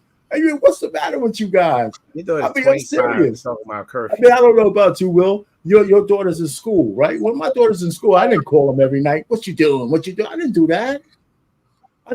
But once they came back in my house, the rules are still mine. Yeah. Does your oldest daughter live with you? No, she moved out at 29 and she couldn't wait to get the hell out of here. I know why, because look what you're doing, dictator. Right about, but you know what? It wasn't no friction. She wanted to be on her own, and then So what? So you're missing my point. Her everyday, the daughter who's out of my house, her everyday interactions I don't know about. But when she says she's going to take a trip to another country, I want to know where you're going. I want to know when you're coming back. I need to have the trail. How many kids who leave this country disappear? Nobody knows where they are. What's the matter with you guys? It's just me being their father, man. I take a screenshot of that flight information. I do the same thing with my parents. I take the. So I agree. His house, his rules. But the oldest daughter don't live with her, so he ain't got nothing to do with that. But international travel. My daughter goes out of the country. I want to know where she's going. I don't see how that's crazy. Yeah, that's important. So who said? Wait. Who said it was crazy? Hey, let me say this. Well, you guys giving me shit about it. What are you talking about? Okay, go ahead. Hey, what are you saying? Damn, I thought you said you was gonna end it a minute ago, but you still going. So what if she just let her friends know and her sister know? Why does she gotta let you know? Okay, because until she's married, I'm the man who's covering her. Then why she even leave the nest then? You're going to an extreme. She's free to do what she wants, but until she's married,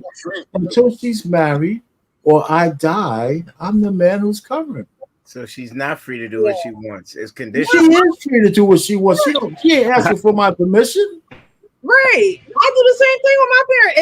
If I'm going out of town, I gotta get in a flight, and there's God knows what could happen to me. I would want my parents to know where I'm at so they can find me. Precious, it's a different dynamic. No, it's not. You're showing concern for your parents. Now switch the dynamic back on. Okay, you're under my covering. I'm gonna ask you a question and see if you're honest. Payne, your 25-year-old that lives with you, have you ever went in her room and looked around for stuff? No. At all? Never once? Never. He's lying his ass off. He ain't never. Are you kidding? You guys are tripping, man. No. Listen, you're gonna either believe me or you're not. But I never. I never ever have done that. Never. I gotta take your word for it. No, why would I do? I don't see are you guys. Are we just giving Payne a hard time because he's because Payne, you ain't saying nothing that's foreign. Now, first of all, Payne is contradicting himself because he's sitting there early and talking about he didn't want these little boys to be using his daughter, but he's okay for the daughter to use the boys. No, I didn't say that. I said I'm paying my daughter to use the boys. Nobody said paid your daughter to use no boys. Yes. I said if the boys want to take you out, they gotta pay. If the boys want to take you out, they gotta pay. Hold on. So you were expecting these boys to do traditional things, but the daughter's got to do traditional things for the boy, right? No, let me tell you something, Hank. You know, I hear what you're trying to say. My daughter was 13 years old. If she says if a boy came and said to her, I want you to take me out and spend the money I give to her to give to him, that's a no-go. All the money she had, I gave to her. So, and listen, I told you missed part of the story. The flashback is when men let their daughters pay for guys young. The only flashback I had was my daughter working her ass off and some loser on the couch sucking her dry. That's the horror story that she fed me in my head. Because if I thought that was okay, that shit could be a reality. And one thing I know about my daughter, there ain't gonna be no shiftless nigga on her couch while she's working. I can tell you that right now. So your I can tell you that right now because of her dear old dad. So you made your perception real. You made your perception of how you see young men real. That you think that the ones that are around your daughter so there's will no be shiftless dudes sitting on the couch and sucking them dry? Are you kidding me? There's a whole bunch of vampire males out there. That shit ain't going for my kids. No. I mean, are you trying to tell me? What makes you think our kids have this narrow worldview? We speak in levels. It's not black or white, 1 or 0. They know I'm not talking about all dudes. Come on. Well, the way you okay. I mean, see, this is maybe you can get that because we're all tainted by these panels. When I talk to my girls, we talk in different variations and shades, so they understand where I'm coming from. They're very comfortable with me caring about where they are. Nobody said nothing about. I'm letting you know because you guys are coming up with this kind of, I mean, I hear you. And maybe it's because of the way I explain it, but I don't know what kind of, you have a daughter, Kenny? No, that's why I was going to be a tread lightly with this because I have to be. I mean, I'm not asking you because I'm saying I know you do. I got a question. Well, she's married now. What is the plan for her? Because you said, what if she never gets married? So are you gonna forever take her to the devil? Listen. My oldest daughter and my youngest, now that they're adults, their plan. My plan is no longer their plan. It's my hope and prayer for them that they find somebody to cover them. They're not under my plan anymore, except my young one who's here until she leaves. So my oldest daughter is not under my plan. I want her to get married, but I can't get married for her, man. Why I can't do that. So I'm not worried about that.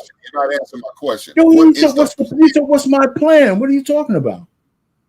Didn't you just ask me what my plan is? Okay. What is your plan for her if she doesn't get married? Because you said you're going to cover her until she finds a husband. And so what if she doesn't? That's what. Listen, I said either until she finds a husband or I die, right? The point is, I don't have my plan. I told her if she doesn't get married, right? If she doesn't get married, that's not on me. I don't take that personally. That's her. If she doesn't get married, I don't have a plan for when she doesn't marry. But I did tell her the consequences of being an older woman without anybody in her life. And she either has to take that to heart or doesn't. There's nothing else I can do but educate her that the way she's thinking now or even if she's not thinking that way, the way she feels about her life now ain't going to be the same at 45 when her biological clock starts to shut off. I told that to my youngest daughter. That's the most I can do. I can't get married for either one of them. They got to do that. So we have those conversations. And I don't admonish them. I don't tell them they're wrong. I don't tell them they're stupid. I just say, listen, you have a biological imperative that you have to fulfill. And even if you don't think you want children at 25 or whatever, that might not be the same thought at 40. We have plenty of receipts all over the neighborhood, all over the internet that shows that women get to that age, they start thinking differently when that door is closing. Right? So what you got to do is be aware. And that's all I do. And then we stop talking about it. Okay. So Payne, are you concerned that your daughter is intentionally maybe not looking to do that because her hands are not forced? How are you going to force their hand? You tell me. I'm asking you a question. How should I force her hand? How would I force her hand? By taking that safety net away. By having an exit plan for her. Okay. No. When you say safety net, I still think you misunderstand what you mean. We don't have the same agreement on what you mean by safety plan. That means you have a timetable. You got to have a plan. No. So, okay, so eventually again, you got to go out and do your own and actually learn how to. My girls are my youngest one who's still with me. She's working. She's still with me because it's more economically feasible to be here. My oldest is out of the house. She has no safety net other than the fact that I care about where she's at from time to time. There's no safety net. She's on her own. I don't give her money or anything like that. She's making money on her own. So there is no safety net. She just knows that. Wait a minute. So she just knows that if she calls me, that she can rely on me to do whatever she wants. And we just talked about the fact that she barely calls me. Can she come back? She said, "Daddy, I don't want to do it. I want to come stay again." Yeah, even though I turned her house and her room into a gym, if she had to come back, yes, she can come back. Okay. If she had to come back, yes, she would come back. Okay. So that's the safety net I'm talking about. No, she ain't. There's no rush. There's no rush for them to do anything like that because you're building your own narrative and it's wrong. You're building your own narrative. My daughter will never want to come back to this house because a part of her pride is to be able to be on her own. And so I don't expect her to ever come back like in that capacity, ever. Yeah. Was you gonna say something, Precious? I was just gonna say that's a good question. If I don't want to say kids, we're talking about daughters tonight, but if your daughter ever needed to come back home, would you allow them to come back home? Well, once here, like okay, there has to be a plan. Yeah. I would. If my daughter wanted to come back home, my doors will never be closed to her. Same. I mean, ever. Matter of fact, the house that we live in is hers and her sister's. Mm-hmm. You know, I mean, so I don't understand. I really don't kind of understand the nature of that question. I would like to see the man who tells me that if his daughter needs her, that my door is closed to you. Nobody said the door got to be closed, but there's got to be a plan. There has to be a plan. Some sort of plan. To get back on your feet and do your own thing. Daughters are on there. Yeah, but that's that. I hear that. You know, we got to cross that bridge when we get there. We can't come up with a hypothetical that you can only come back if you have a plan to get out. You always have concession plans. Yeah, but you should always have concession plans. I don't look at King. Payne. That's like me sitting there. Well, when I die, y'all better buy these goddamn fish dinners from my church so y'all can bury my big ass. Bullshit. There's a concession plan in place for when I go. A life insurance policy will be a beneficiary, and I will be buried. So you asking me what's the conditions? You're asking me what conditions can she come back? That's what you're saying. What conditions will I take her back? That's what you're saying. That's what you're asking me. Okay, brother. But you said a plan. So you saying what's the conditions that I would accept her back? What's your plan if you have to come back here? What's your plan to get back out? That's what you're asking. No, I said you can accept her for anything you want to, whether she's going through a situation, she lost a job, a medical situation, whatever. But then there's got to be a plan. What is your plan? What are we going to do, say, 2 years from now when you back to work? My plan or her plan? My plan or her plan? Whose Y'all both plan are you talking about? You should have the plan, but maybe you need to help her with the plan because she don't want to execute the plan. Kids are like You that. keep saying my daughter doesn't have a plan. She doesn't need a plan right now. She's doing well. So what are you talking about? I'm supposed to have a contingency plan for my daughter coming home. We ain't thinking that way. That's ridiculous. If she had to come back, I don't care what the circumstances are. The first thing I'm not going to ask is, if you come back to my house, you better have a plan to be out of here in the next 2 years. I'm not going to say that to her. If that's where you're coming out, I'm not going to do that. I'm not going to help her get back on her feet. And when she leaves again, great. But I'm not going to say you can only come back if you have a plan to get the hell out in 2 years or a year and a half or whatever. I mean, we don't know what the contingency is. Suppose she has cancer. So I'm going to give her 2 years to get well. I mean, you're going extremes. Well, the whole conversation is an extreme. Okay. If the 29-year-old moves back, does a curfew, she get a curfew back? Yeah, if she comes back in my house, she's going to live. I mean, the curfew is a figurative thing. She's not going to listen. Well, first of all, I would expect her to be in the house at a reasonable hour. That's what grown people do. But these hypotheticals are stupid because they ain't real. 30 They're years not old real. curfew Because she's not back in my house. She's not coming back in my house. If she can live on her own, she's never coming back here, man. That's part of her pride. So what would you do if you had a son? What would you do if you had a you can come up with all these scenarios. He got an 18, ain't he? All right, this side. 18. Yeah, I already know. I know your colors. I seen them. You show them too many times, Payne. Listen, man, you guys come up with these crazy hypotheticals. I can definitely see both sides, right? Because I remember being in my 20s and my parents were like, all right, you got to be in the house at such and such time. And there was just I was in college and I'm like, all right, well, all my other friends are staying out to this time. Why can't I? Blah, blah, blah, blah. So I sound like, our Payne's oldest daughter. It's like, okay, well, let me get my own place, make my own money, pay my own bills, go and come as I please. Now, if I see our Payne, where I don't relate is I don't know if I could go back home and my parents would just be like, all right, you can just chill out whenever, whenever you feel like leaving or whenever, I don't know if I think it would be more of a Hank and Kenny type of thing where it's just like, all right, well, and if I can even go back, home is supposed to be home. You should be able to go back home. That's your home. That's your home. That's your family. But that's a circumstantial thing, though, isn't it, Precious? If she comes back home just because she wants to be lazy, that's one thing. Well, but if she comes back home, I mean, but it makes a difference, doesn't it? Happens, life start lifing. I think that your children should be able to go back to their home. I don't.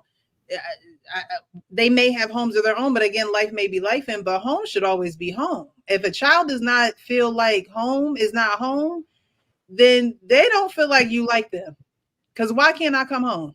Why can't I come home? Get to the point you talked about, Precious. If she comes home, there should be a plan for her to get out. But it doesn't that depend on the circumstances on why she's coming back? It definitely should. I think, okay, so this is what it is, Payne. You're looking at it as a father that's like, these are my children. These are going to always be my children. I'm going to always love my children. If they need to come back home, they can come back home because I'm not going to turn them away. They're my children. And Hanky's like, okay, these are my children. But at the same time, these some grown ass kids. And so I'm going to still need because I know in the household that I grew up in, it's like, I know my dad liked his alone time. He liked his, his privacy. He liked, you know what I mean? So us coming back home is going to interrupt all of that. And that's how he may see it. But other people may see it like, hey, you're my child. If you need to come back home, here go the key. Just, don't do nothing crazy. But, so I see both sides of it. But it's not both sides because it depends on what they're coming home for.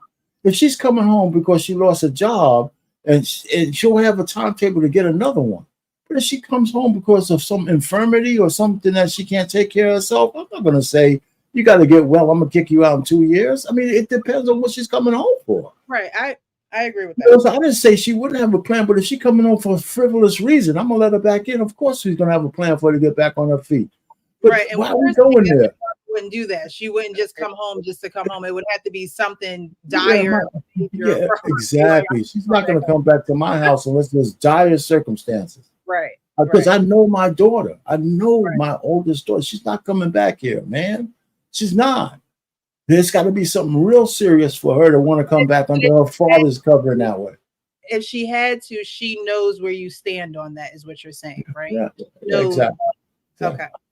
Because I'm sorry for taking up so much time on that, but it's hard to get the nuances in there because people are making judgments, and I think they're wrong, and that's the only reason I'm pushing back.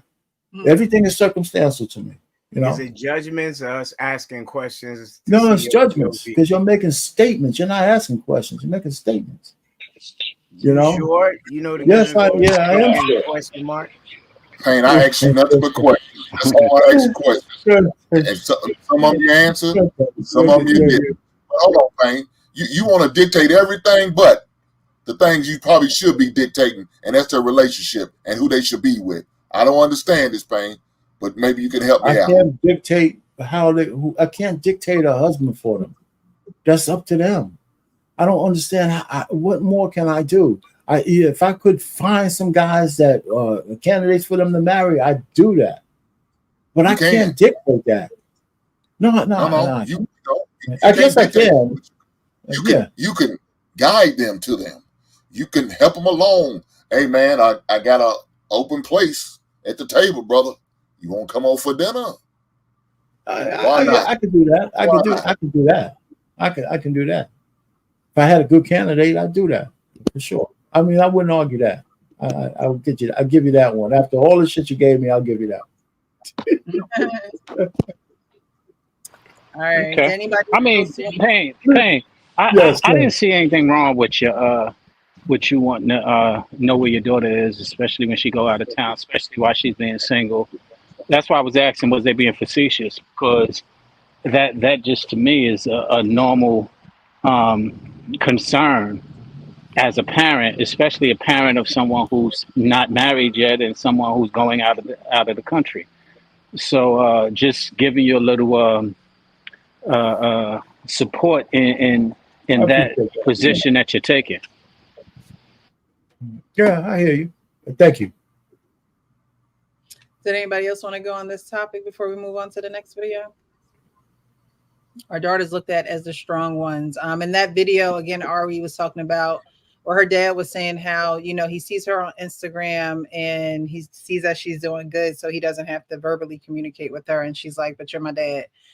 Later on in the video, the guy, the white guy that was talking to her, I can't call his name right now, but he talked about pursuing your daughter in all stages of her life. Did you guys agree with what he was saying?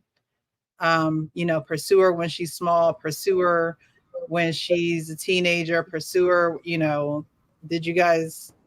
How about the first girl first before we go to the second dude? Because I agree with a lot of what he said. I mean, I don't like the choice of his words, but I can understand where he's coming from. But the way the first girl looked, I would have a lot of issues. My daughter looked like her. Oh, God. I would have a lot of issues. Wait, what do you mean? Like the makeup, the hair, If you let her speak and play out, like see you physically, like we doing now. I'm strolling through Instagram and then I see a picture of you. I'm like, oh, okay, she doing all right. I don't even have to communicate with her. I'm your daughter. I just need you as a dad. We can talk about money. We can talk about child support. We can talk about all the things that are unimportant to me. I don't care. Like, do you not understand it? And Dad. I'm with you, R-Pain. I know she I'm with you, deserves love, R-Pain. but I wonder how many booty pics she has on Instagram. I'm with you, R-Pain. You know what I mean? Come on, Is man. that where her dad is coming from? 'Cause I didn't even think about that, but I don't follow. Does she She make got the big ass tattoo on her arm, you know, the homeboy Little wrist baby spot. I mean, thing. Yeah. you know, No. not that he shouldn't love her, not that he shouldn't love her, but go ahead.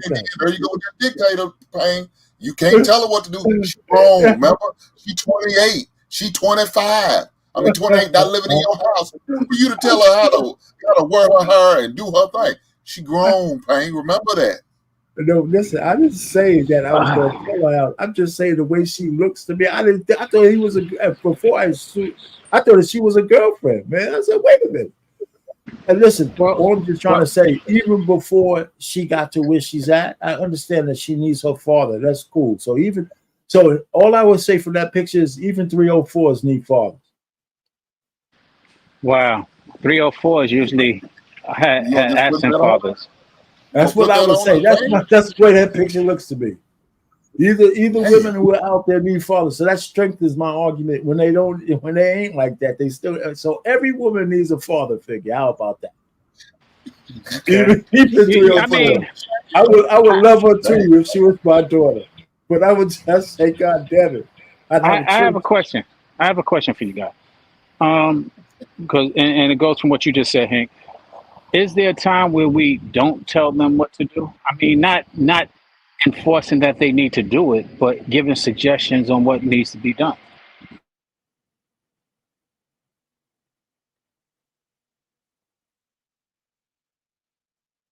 You guys gonna Pain, you ain't gonna say all that talk you was doing there. You quiet? Why are you talking to you? No, I wasn't speaking to him. I was speaking to anybody who wanted to answer. Okay. So that mean you was speaking to him. Stop doing this passive aggressive stuff. I know how to be passive aggressive, and I know how to be passive aggressive. Okay, I get it, but you ask me to speak, or you gonna overtalk me? I'm gonna overtalk you because you just told me so passive aggressive. So I'm gonna be very aggressive. Okay, thank you. I'm gonna be very aggressive. What you did? Okay, I know how to be passive aggressive. That's not it. Didn't you just say? Didn't you just ask everyone on the panel to answer? When R-Pain, you just excluded him, did you not?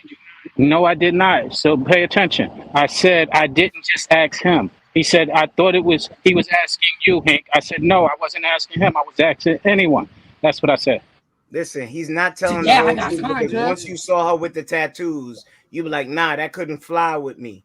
That could not be. So that means there were more things on your list of do's and don'ts rather than curfews, and you're being disingenuous and not telling us that you'll be that person that makes someone want to run away.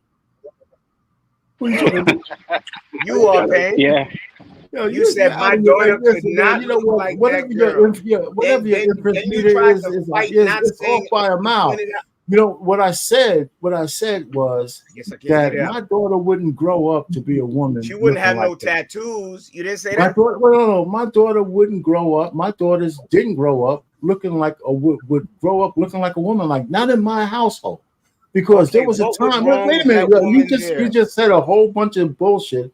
Because if they were in my household, they would never slip to think that would ever be okay. They would never slip to think that would be okay to grow up and having big tattoos and shit with fake hair. That my girls are all natural, no eyelashes, no shit encrusted fingernails, no fucking weeds. They're all 4C hair and everything. No lie relaxer, nothing. No. I just told you the way my household both got is. afros. They have my oldest daughter has whatever you call locks. My youngest one just keep her hair natural.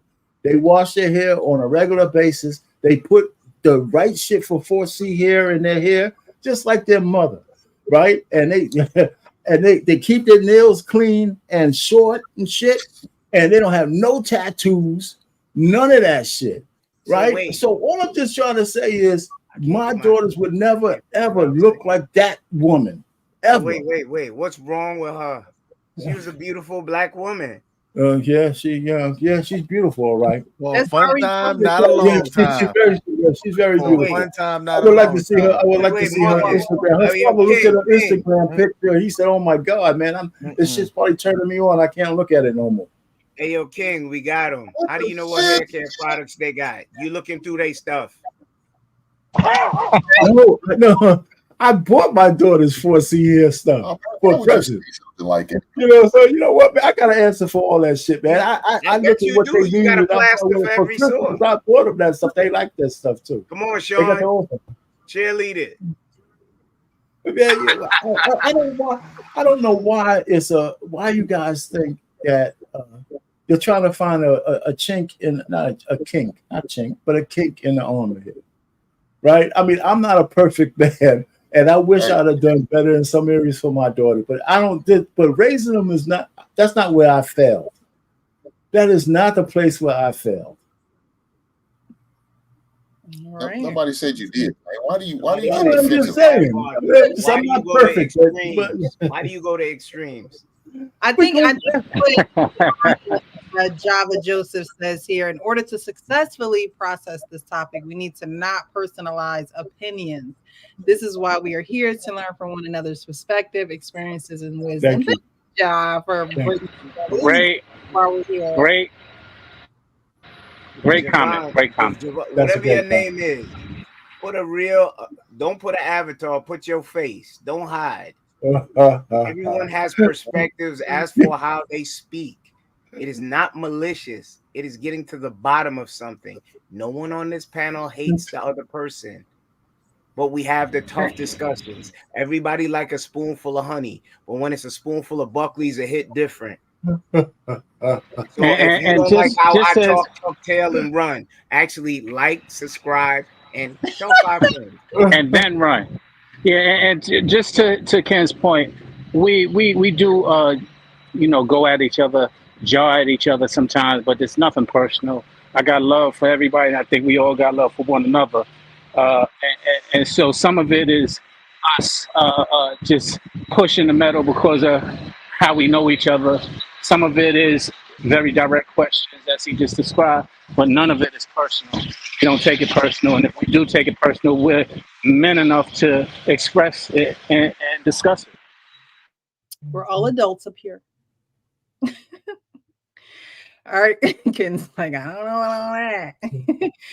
All right, so I appreciate you guys' perspective on those. I'm going to read some of these comments, and we're going to get into some of the last videos here. Let's see. Menalik, thank you so much for being here. I feel like it's been a while, so it's good to see you. Fathers emphasize direction and protection. All daughters need the balance of their father's guidance to stay focused and advance. I agree with that. Joe Mama says, when I talk with my daughter, I always remind myself she is 50% me, 50% her mother, and 100% herself.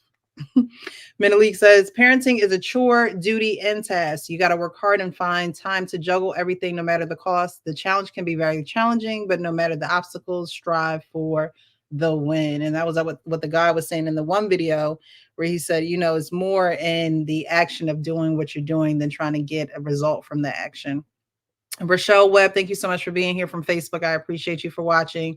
She says it's time for her to move out because me and my husband goes to sleep at 10 o'clock at night and I want to sleep peaceful, and she will come in at a decent time, or she can now to come home the next day. Oh, shit.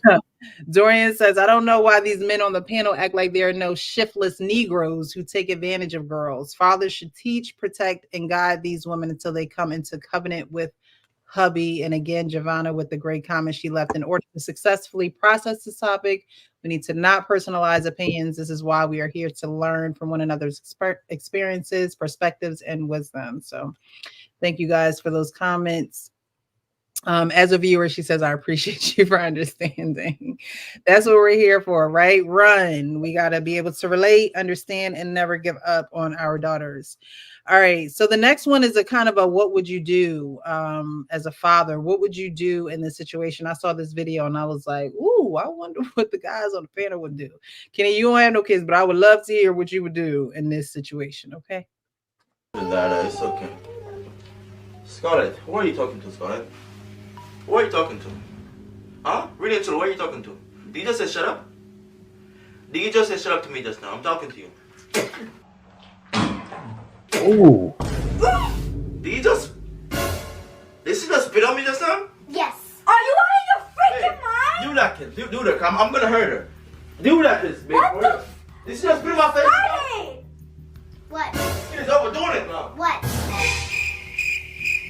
You're freaking grounded for the whole summer, kid. Grounded. You don't do that. You want me to spit in your face? No. I wouldn't do that. Because I wouldn't disrespect you like that. So why the hell do you feel it's okay to disrespect your father like that? One more clap, babe. This kid just spit in my face, babe. Right in my face, she spit in my face. I'm gonna hurt. Babe, I'm gonna. Babe, just let Babe, me. she just spit in my face just now. She just spit in my face. The baby is there. Babe, Just alright, go. alright. She's gonna play, bro. What? Scarlett, are you looking at me? I'm not joking with you. You hear me? No, I'm not talking either. Are you out of your freaking mind? I am disappointed in you No, Jesus. because we don't treat each other like that. You think that's okay? You are totally grounded. No TV, no cell phone, nothing. No playtime, nothing. Enjoy it in school because that's all you're going to get. Talking not gonna work for this kid. What are you doing? Grab Papa. Grab the baby. I'm gonna do a Get up, lot. get up, get up, get up. I got it. I got it. You didn't do nothing. She spit in my face, not You yours. should not be dealing with But a she- kid under anger. She just spit in my face, though, You right? need to calm down. You can't tell me what to do. She spit in my face, not When yours. you're done calming Grab down, your son. hold on, because we're screaming everywhere. Grab your son, though. I'm gonna grab it. She spit in my face, not yours. I understand, but That's a disrespect. Nobody should. She spit in my I face? understand, but you need to calm down before you hit her. You spit in my face? You need to calm down. What do you mean I need to calm down? Scarlett, if you open your mouth one more time, I just think- quiet up. Get off it, babe. You need to calm down. And I'm very okay? calm. She spit in my face. That's It's it. like you're okay with what she's doing. She's disrespecting me to talk. Just go. You're okay with this? This is a mess, okay? How is it a mess? It's that time. We're all going to sleep angry. What is Because going of- on with you guys? Because of her. She has the phone. She shouldn't have the phone at first. You know that. I'm gonna discipline her. Alright, let me see. Let me see. Let me see. Because nothing working. I can't let this nigga get hit now. At this point, she have to get hit. Because No. talking not going to help a kid like this.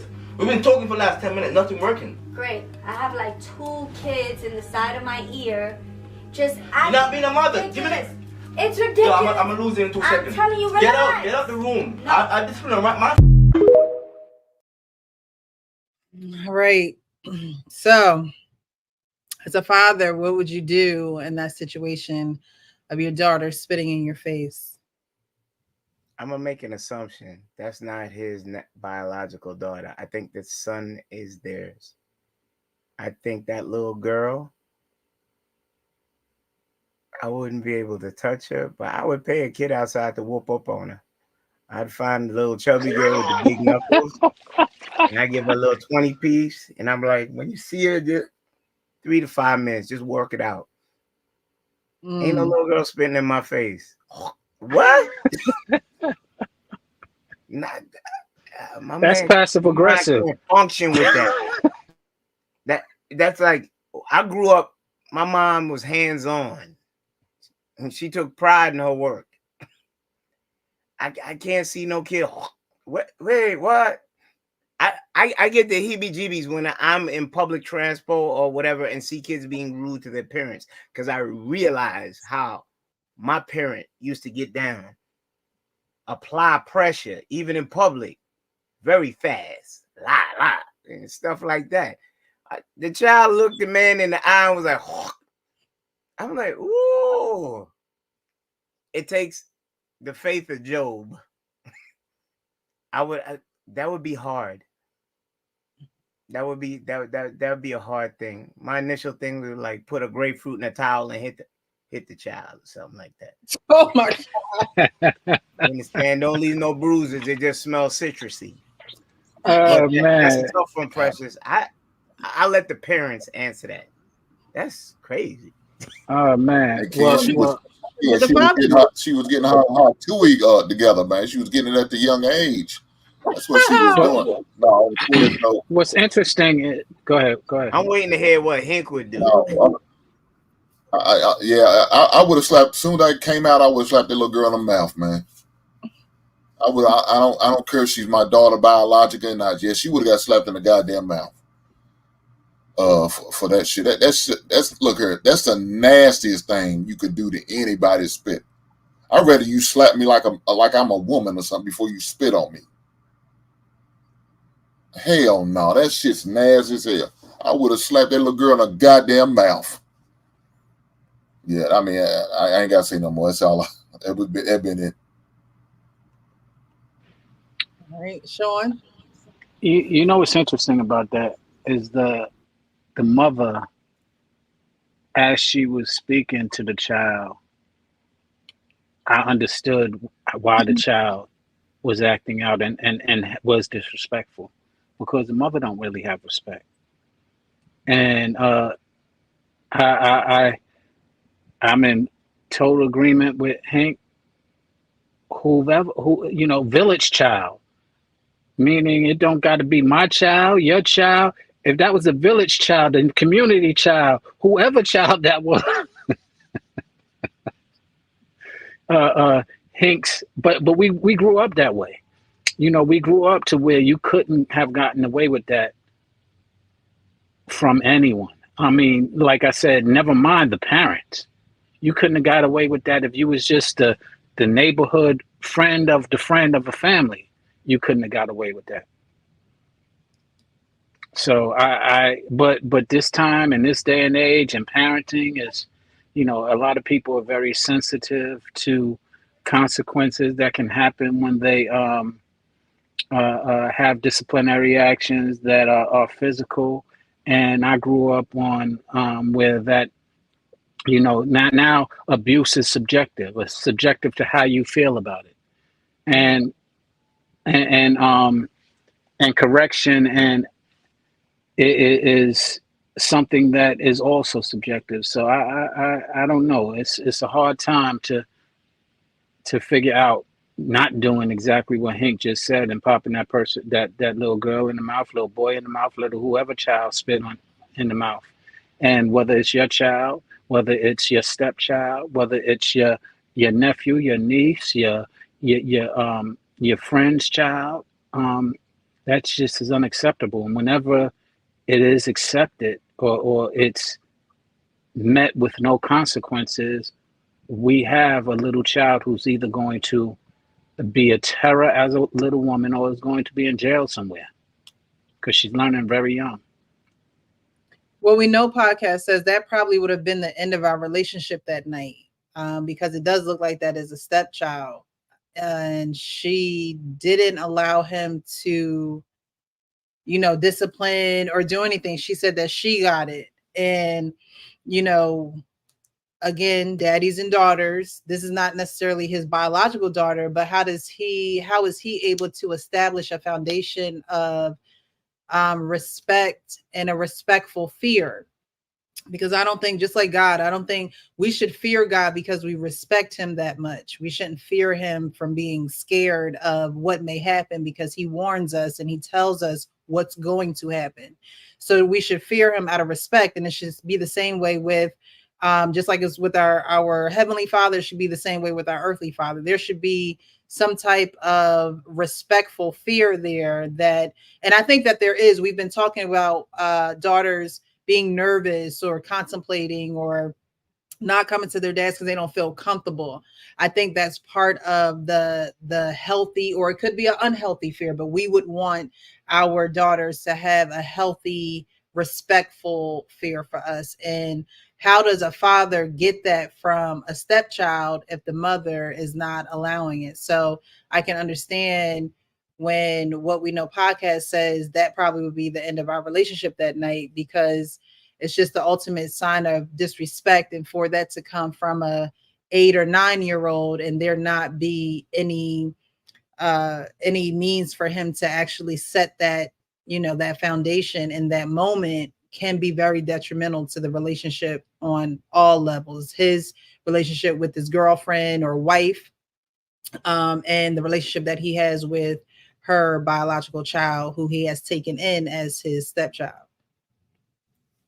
Well, listen, if the mother was, if she didn't tune that kid up right away, he knew that she wasn't going to tune her up. Mhm. Now, I think Kenny was right. That might be a step kid. I think JT is right too. If that was a step kid, I think that would be the end of our relationship.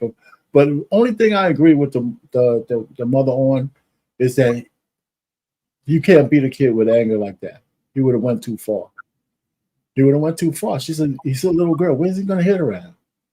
I mean, where are you going to hit her at? I mean, even when you see, for me, if there was a natural reaction to slap the shit out of her as soon as she spit on me, then I can dig that, right? Because that's a natural reaction for getting spit on you. But after you get up and walk around, how do you beat a little girl? I mean, I had my daughters. I'm thinking, how do you beat them? How do you really beat them? If it was a boy, I'd probably knock him out. But if it was a little girl, right? And I said this before, and I'll say this again. I don't care what anybody says. I'm the man, when they were young, I was the man they loved. I was never going to hit my daughters so they can grow up thinking that it's okay for a man to hit them. Never. And if they're getting it from me, they may accept that from somebody else later on. Mhm. Right? So I didn't hit them. I always had to talk to them. But again, my kids never even came close to thinking about spitting in my face. But I would leave that. If the woman would have went in and started just beating the shit out of a little kid, I think he would have been satisfied. But all that talk, it was way beyond talk. So, and he wasn't satisfied with that. But but she was right to take that belt away from him, because he would have willed the shit out of her. There would have been marks. And then, of course, if he's not really the father, then you got a can of worms with the other father coming in that he willed the hell out of the little kid, or CPS or whatever you call it, and all that kind of stuff. So, yeah. If she's a step baby daddy, that's another reason why you shouldn't marry a woman with kids. Mhm. It's a step baby daddy. So anyway, I don't know, but we're just assuming that. Man, I can't imagine his biological daughter just looking at him and spitting in his face. I've got the answer, all pain. Go ahead. Yeah.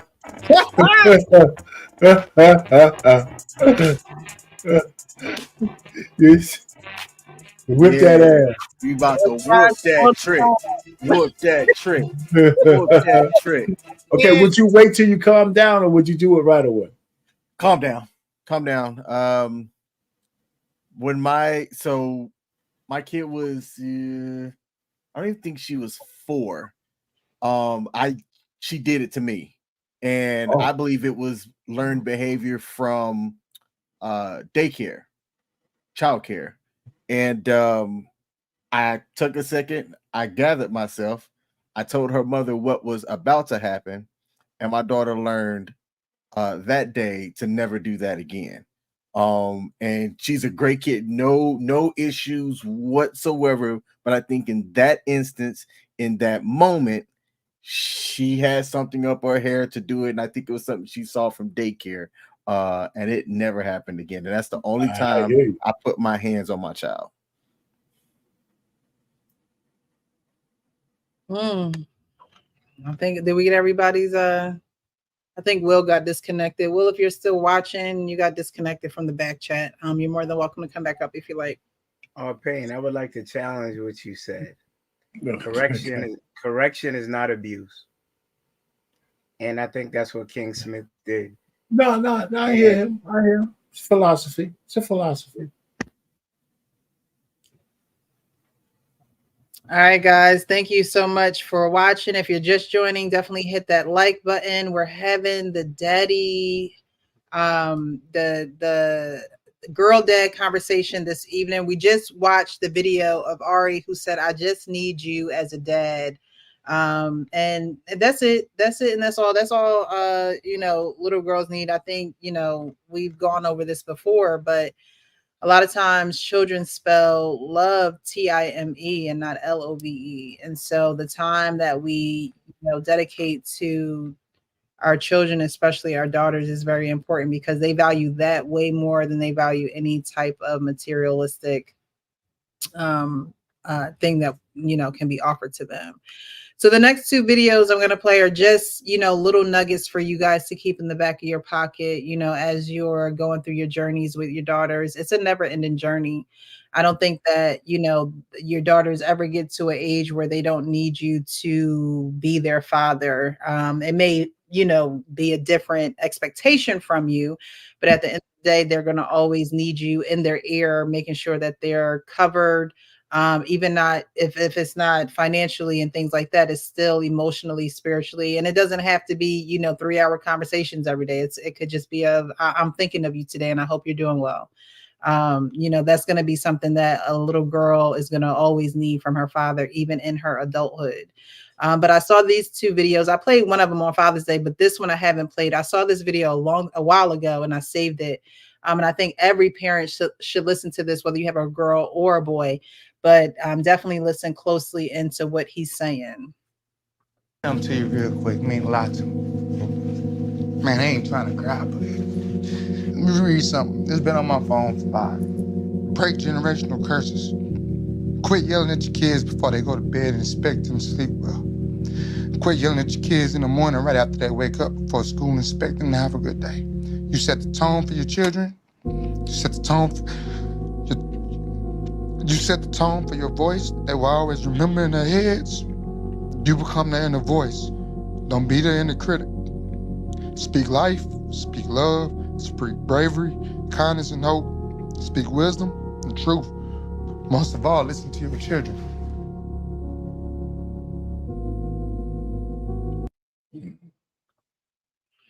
So that's very important to not become their inner critic. Men are very logical, and you guys think about things on a more logical level than an emotional level, and that's, you know, that's where young girls are operating from.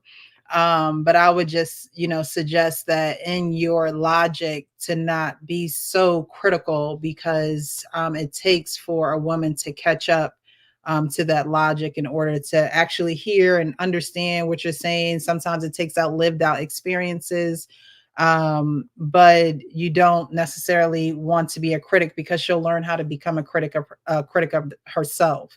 Boys can kind of take it a little bit differently. They can get the aggression out in football. They can get the aggression out in hockey or track or whatever the case may be. But with women, it turns into, let me focus on my career.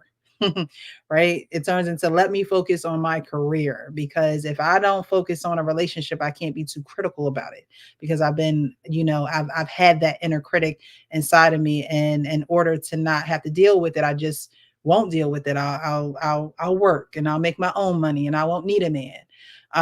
But that's a very important thing for fathers, just to remember, just not to be her critic, but always be her sounding board, always be there to, you know, point her in the right direction, guidance, protection, all that good stuff, covering. But what do you guys think about that? I think that that's probably more of a new age thing, what that man was saying about, you know, don't yell at them before they go to school. You know, you want to be the person that they can run to. Don't be their critic. What do you guys think about what he said?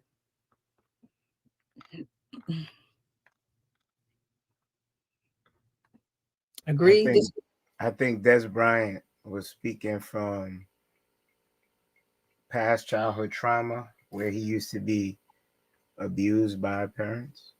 Mm-hmm. And he's telling you what he's moving into that will never be present with his children, what he had to go through. That's why he took it so hard on the Pivot podcast. Mm-hmm. Because you saw Ryan Clark taking it in and, you know, being empathetic to what he was saying, because Des Bryant is, you know, Dallas Cowboy, Baltimore Raven, whatever the team he was with, flashy, brash, but there was another side, an edge to him why he could play at that top level.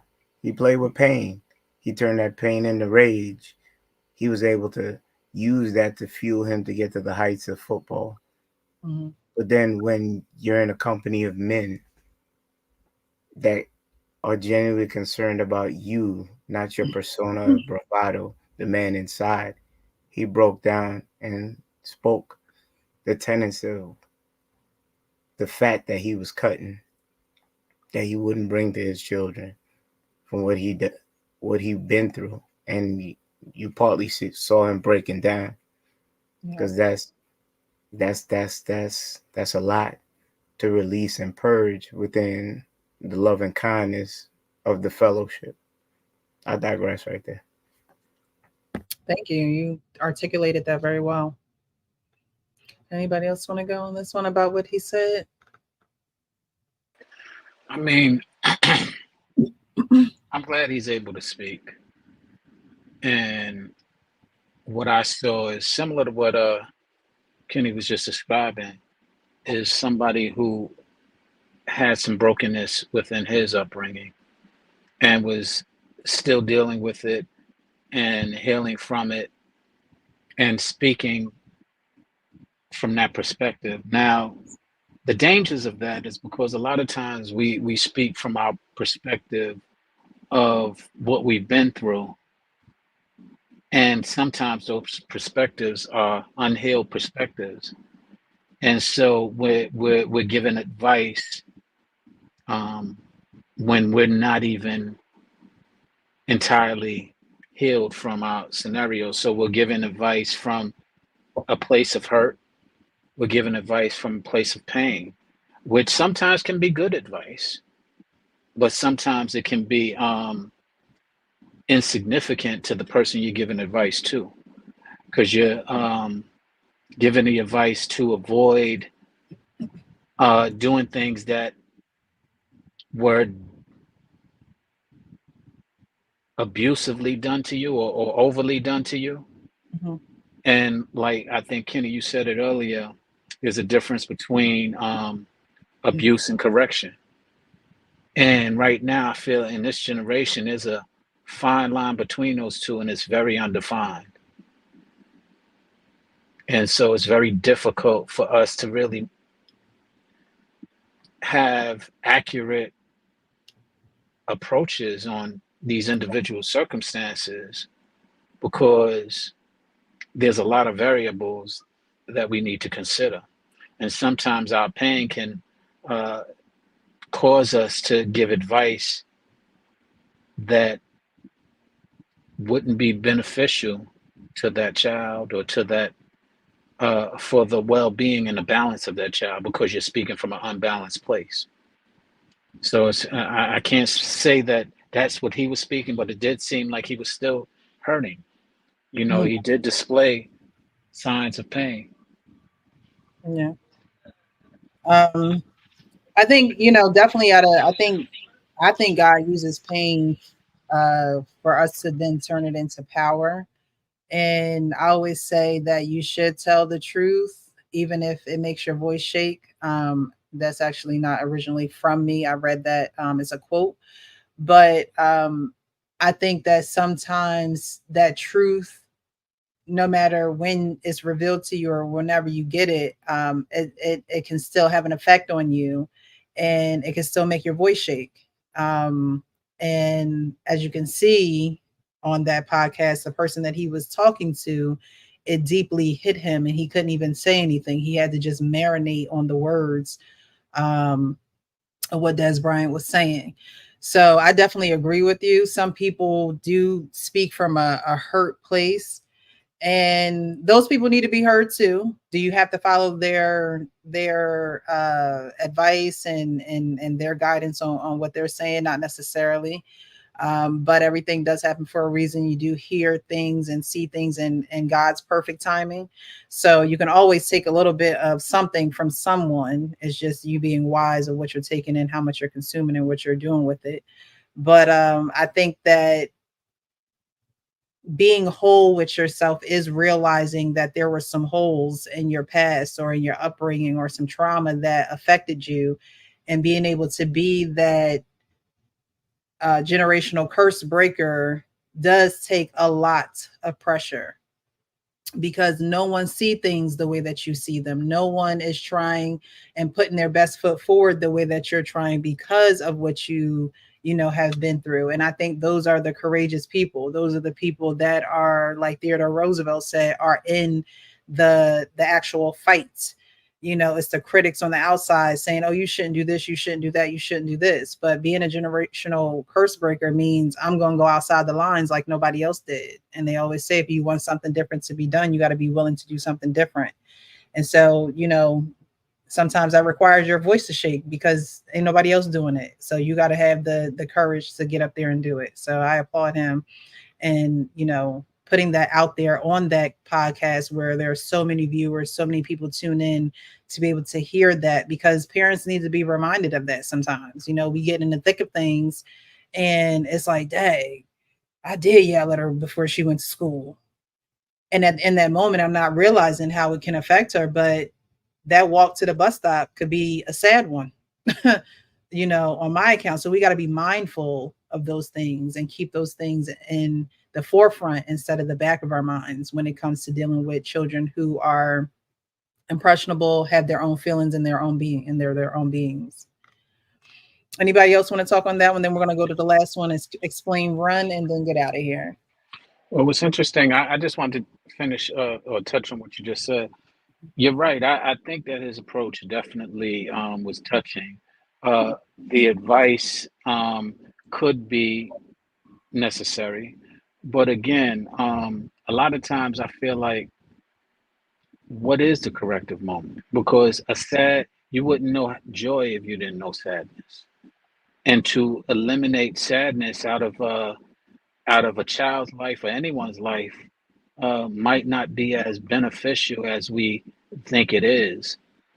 So I'm not saying to provoke sadness, but at the same time, there are some times where you have to have those harsh conversations. And, you know, to his point, maybe it's not before they go to bed.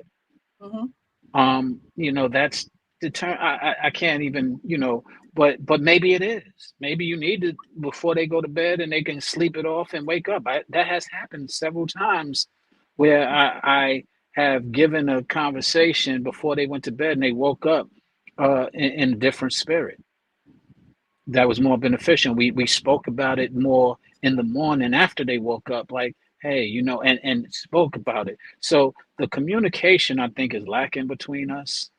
Mm-hmm. And that's what I think we need to put a lot more emphasis in a lot of these subjects, is communicating well and communicating better, and not really having any, having so many rules about how or why and when to communicate. Mm-hmm. Okay. I don't know if you finished there. I have a real quick one though. So one of the things, I think sometimes you got to learn how to speak right and when to criticize, because there's always got to be room for that. Mm-hmm. I remember one of my daughters, they were always good in school. And one of them came home with like, maybe a 90 or something. They got a couple of questions wrong. And when I was sitting down, all I was talking about was the two that I think was my oldest at the time got wrong. Mm. And I'm thinking, and I had to learn something, because after a while I looked at her test report. I said, well, and her report card, she had a B or something like that. I said, her worst report card was better than any of my best report cards when I was her age. Mm. And so then I stopped doing that kind of stuff. Mm. I started to talk about, the things that she got right and how good she was doing. So sometimes you got to learn what you're doing. Nobody corrected me. It just hit me. Mm-hmm. When I said, man, I'm giving my daughter some shit over here, and her worst report card is better than the best report card I ever had when I was her age. Mm-hmm. I'm saying, well, yeah. So same, yeah. Yeah, so I had to learn. So sometimes you learn when to criticize, and sometimes there's no criticism needed. Mm-hmm. Right. And so, so you learn as you go. Because none of us are perfect. Nobody teaches you any of this shit. Right. Right. Yeah. I think it's using, wisdom as you parent and being able to grow as your child grows. That's another thing. Sometimes parents don't grow with their children, and they're, they just stay the same person, and don't feel as though that they have to grow or have to elevate in how they relate to their child. And that's a closed mindset. And being a parent, you can't have a closed mindset. You can have your standards and your rules and things that you go by and your foundations, but at the same time, you have to be open to your little people being their own person, although they have, your DNA. There was something I was going to say. Oh, the movie again, Divorce in the Black. That was another part of that movie where her parents, she stayed in her marriage because she didn't want to disappoint her parents. And there was a part in the movie where her mother had read all of the things that her husband had did to her daughter. And her mother had came to the realization that she had never told her daughter, Megan Good, that, she did a good job and that she was proud of her and that, she wished she would have said those things to her. And then there was another scene where her father also said the same thing. And then you saw them, actually do that a little bit more in the video, because especially women, little girls, when they feel as though they're always being criticized, they feel like they have to be perfect and that there's no room for error and that they're, what they do that is good is not being recognized. And so, why make a big fuss out of it, or why be happy about it when everybody just sees the bad or the negative in what you're doing? So that's very important coming from fathers, because again, these girls are going to grow up and be in relationship. They may not get married. That may not be their end goal, but they will be in relationship with some man at some point in their life. And so if the man that birthed them and made them, created them, does not affirm them, like Darius Daniels was saying in the second video, does not affirm them, does not cover them, does not give them the game, then they're going to get swindled. Swiper, no swiping. Swiper will be swiping. If dad is always a critic or not necessarily being that sounding board for them. All right, anybody else want to go on this video? If not, we're going to go into the last little video and then we're going to do final thoughts. Something bit me, a mosquito or something. We're good on that one. All right, so the last one, I believe I played this one on Father's Day, but it definitely does describe the RUN acronym, which is relate, understand, and never give up. You should have told me. Please, so much. Why didn't you tell me? What's wrong? Well, what's wrong, kid?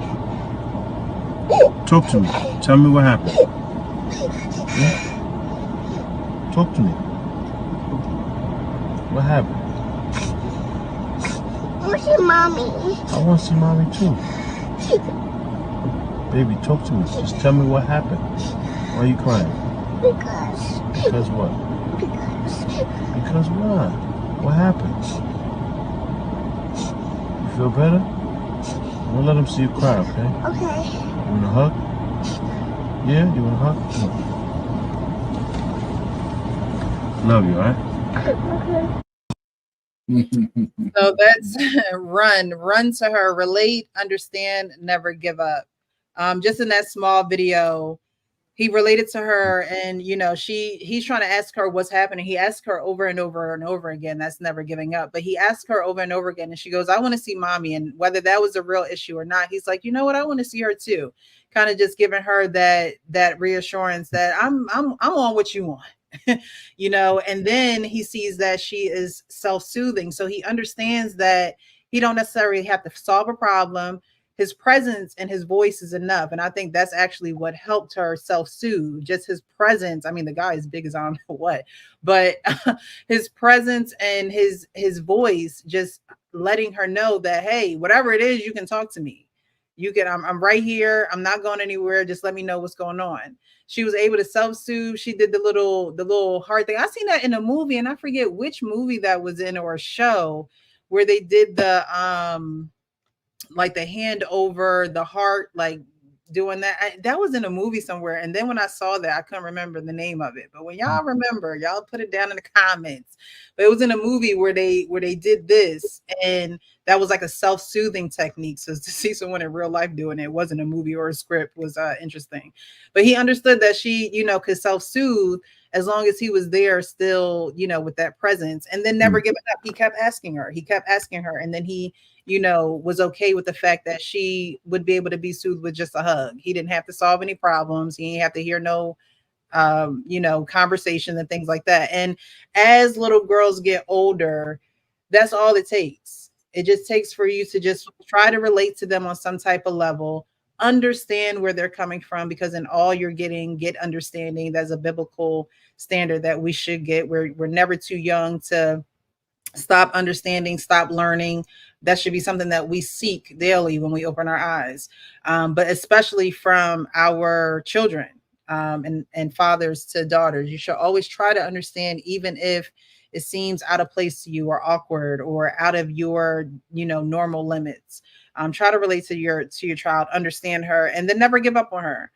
No woman wants a man that's going to give up on her, because then when she gets into her relationships, she's going to, if her father gives up on her, she's going to think that all men are going to give up on her. They're all going to let her down. They're all going to treat her badly. They're all going to disrespect her. So fathers set the standard of what women look for, even if they stray away, even if they don't do what you would want them to do at the time. If you stay in their ear, a child will not, they may stray away from your teaching, but they will not, that grounding and what you're saying will always be in the back of their head. It'll always make them think twice. So being hard on your children or disciplining them and showing them structure is not a bad thing.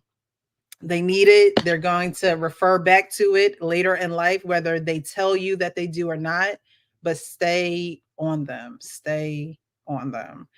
So we're going to get to the final thoughts. I appreciate everyone who watched. I'm just going to read some of these comments, guys. If you're watching this after we have broadcast live, definitely leave your comments in the chat. I would love to, or in the comments, I would love to hear what you thought of the show. But we have Rochelle Webb say, Black mother and father we're not going through that, or have not went through that. She won't have no teeth.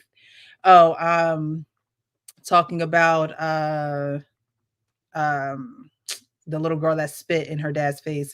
Dorian says she is so disrespectful to that man who looks like her. He looked like he's her stepfather, and mama needs to move out the way and let the dad discipline her after he cools down a bit. Yeah, father, he should have some type of say in that too. Rochelle also says the father is trying to correct her, but the mother let her disrespect him to go. Giovanna says she should have removed the baby from the room and whipped her ass. Okay. Rochelle says if she's doing that now, just imagine what she would do when she get older to him. Yes, some things need to be nipped in the bud right away, especially with little girls. I mean, with all children, but especially with little girls. If a little girl knows that she can get away with it one time, she'll definitely do it again to try to get away with it again and again and again and again. The little girls are conniving like that. The child just wanted attention. The household is probably constant confusion. The child was very meek and brutally honest, advising her mother, not saying anything to you either. So she should have got smacked for that too. Rochelle also says no respect, no disability. She will be out in the street or dead or in prison. That's very true. All right, guys. So final thoughts, and then we're going to get up out of here. Okay. I'll start it off. Ron, I like that. Relate, understand, never give up. I agree with that. That last video had me come up with an acronym as well, which is TOT. T-O-T. Trust, open up, and talk. And that's what really happened between that father and that daughter, is that she had to gain the trust, and then she had to open up and talk to him. And then he was able to communicate and give the hug that was necessary, or give whatever's necessary. But again, the communication is really our biggest dilemma, in my opinion, in our community and in our lifetime. It's not just the Black folks, it's just in general. And if we learn at a young age to trust, open up, and talk. Our biggest one is that first one, trust. She didn't trust him at first. The little girl didn't trust him. She wanted mommy. And as he, like you said, he never gave up. he was relating and he was understanding, she gained that trust immediately, and she was able to open up, and then she was able to talk. And I think that in that order, relate, understand, never give up. From the father standpoint, daughters, I recommend and suggest that you trust, open up, and talk. Thank you for that. It's hot. Trust, open up, and talk. Thank you, thank you, thank you. All right, Kenny, we'll go that way and then end with King. So we'll have Kenny next, then Hank. You find great tidbits. That gentleman is Papiando Vasquez, better known as Pop from the Bronx. I don't know if he's still thugging, but I know he got 2 beautiful little daughters, and that's showing a softer side. He's also part of the What You Thought podcast. I sent you the link in your WhatsApp, so you could probably check him out. And he's a comedian. He's real funny. But it's good to show like that dynamic. The biggest man could be crumbled up like a marshmallow when it comes to his daughters. And you saw the care and delicacy that he took, how delicately he approached dealing with his oldest daughter and comforting her and giving her a refuge that she could lean into and know that, also establishing that her dad is there for her, her champion, her teddy bear, you know, her guardian. And that's beautiful to see. And that's a misconception that's out there that most Black men can't show that type of love, especially the big ones. Shout out to Hank. You understand? And listen, more of that, less of the banter. Shout out to R-Pain as well. I'll leave it there. Thank you, Kenny. I appreciate you for being here. Hank, your final words, final thoughts? Let me say this. As fathers, we have to be honest with our daughters. A lot of these girls have been babied all their life, and now when they get with their husbands, they still act like babies. A lot of fathers have done a disservice by not allowing their daughters to really emotionally mature, to learn a level of interdependence, because we always done for them and make sure they got everything they needed. As fathers, we got to do better. We can't do this because it's making it bad for the next man to come up behind them when they act like that, because they know they throw a hissy fit and always got their way, and that's all they know. And they do that shit when they grown ass women. So you young fathers out there who has daughters, please don't do this. Be honest and straightforward with your daughter. Be truthful. Give them the real. Allow them to make mistakes. You know, even daughters have to take L's. As long as that's the cost of their life or their freedom, they got a chance to make it up, correct it, or fix it, regardless. That's all I have. Thank you, Hank. We might talk about that one next week, actually. You bring up a good point. How women expect their husbands to do what the father did, but the father never let go. It never was a leave and cleave situation. Dad still, had his hand in that with the daughter when she's supposed to be relying on her husband for things, but because she can't break that umbilical cord from daddy, now the husband has to kind of step in that role, and that probably never was the plan to begin with. So that's actually a good topic, Hank. I've seen a lot of things on that as well. So thank you. Jot that down for next week. R-Pain, your final thoughts? Yeah, it was heartwarming seeing. One of the things the only thing that came to my mind really is how fleeting those moments are. Because kids grow so fast. They just do. So I mean, he handled it properly, but I mean, it just made me think about all the times that one of my kids cried on my shoulder for one reason or the other, and you just kind of you miss those moments when they get older. Maybe some of the hugs start a little less; they don't need it as much, and but you just hope that whatever you instill in them, that just takes them through their adulthood. So, I mean, that's the kind of stuff I have. You're not perfect, but it is what it is. I mean, my whole, it's kind of funny when you raise the girls. All I'm thinking about is getting them to adulthood unscathed, right? Mhm. All the rest of the stuff I didn't know about in terms of that these days getting cleaving to men and women having relationships like that. I just consider that a natural part of the growth process. I didn't understand that shit has been so skewed by social media and everything else that people need additional help to find a mate to do those kind of things. I wasn't aware, so because I was married so long. So that's why I stopped giving dating advice.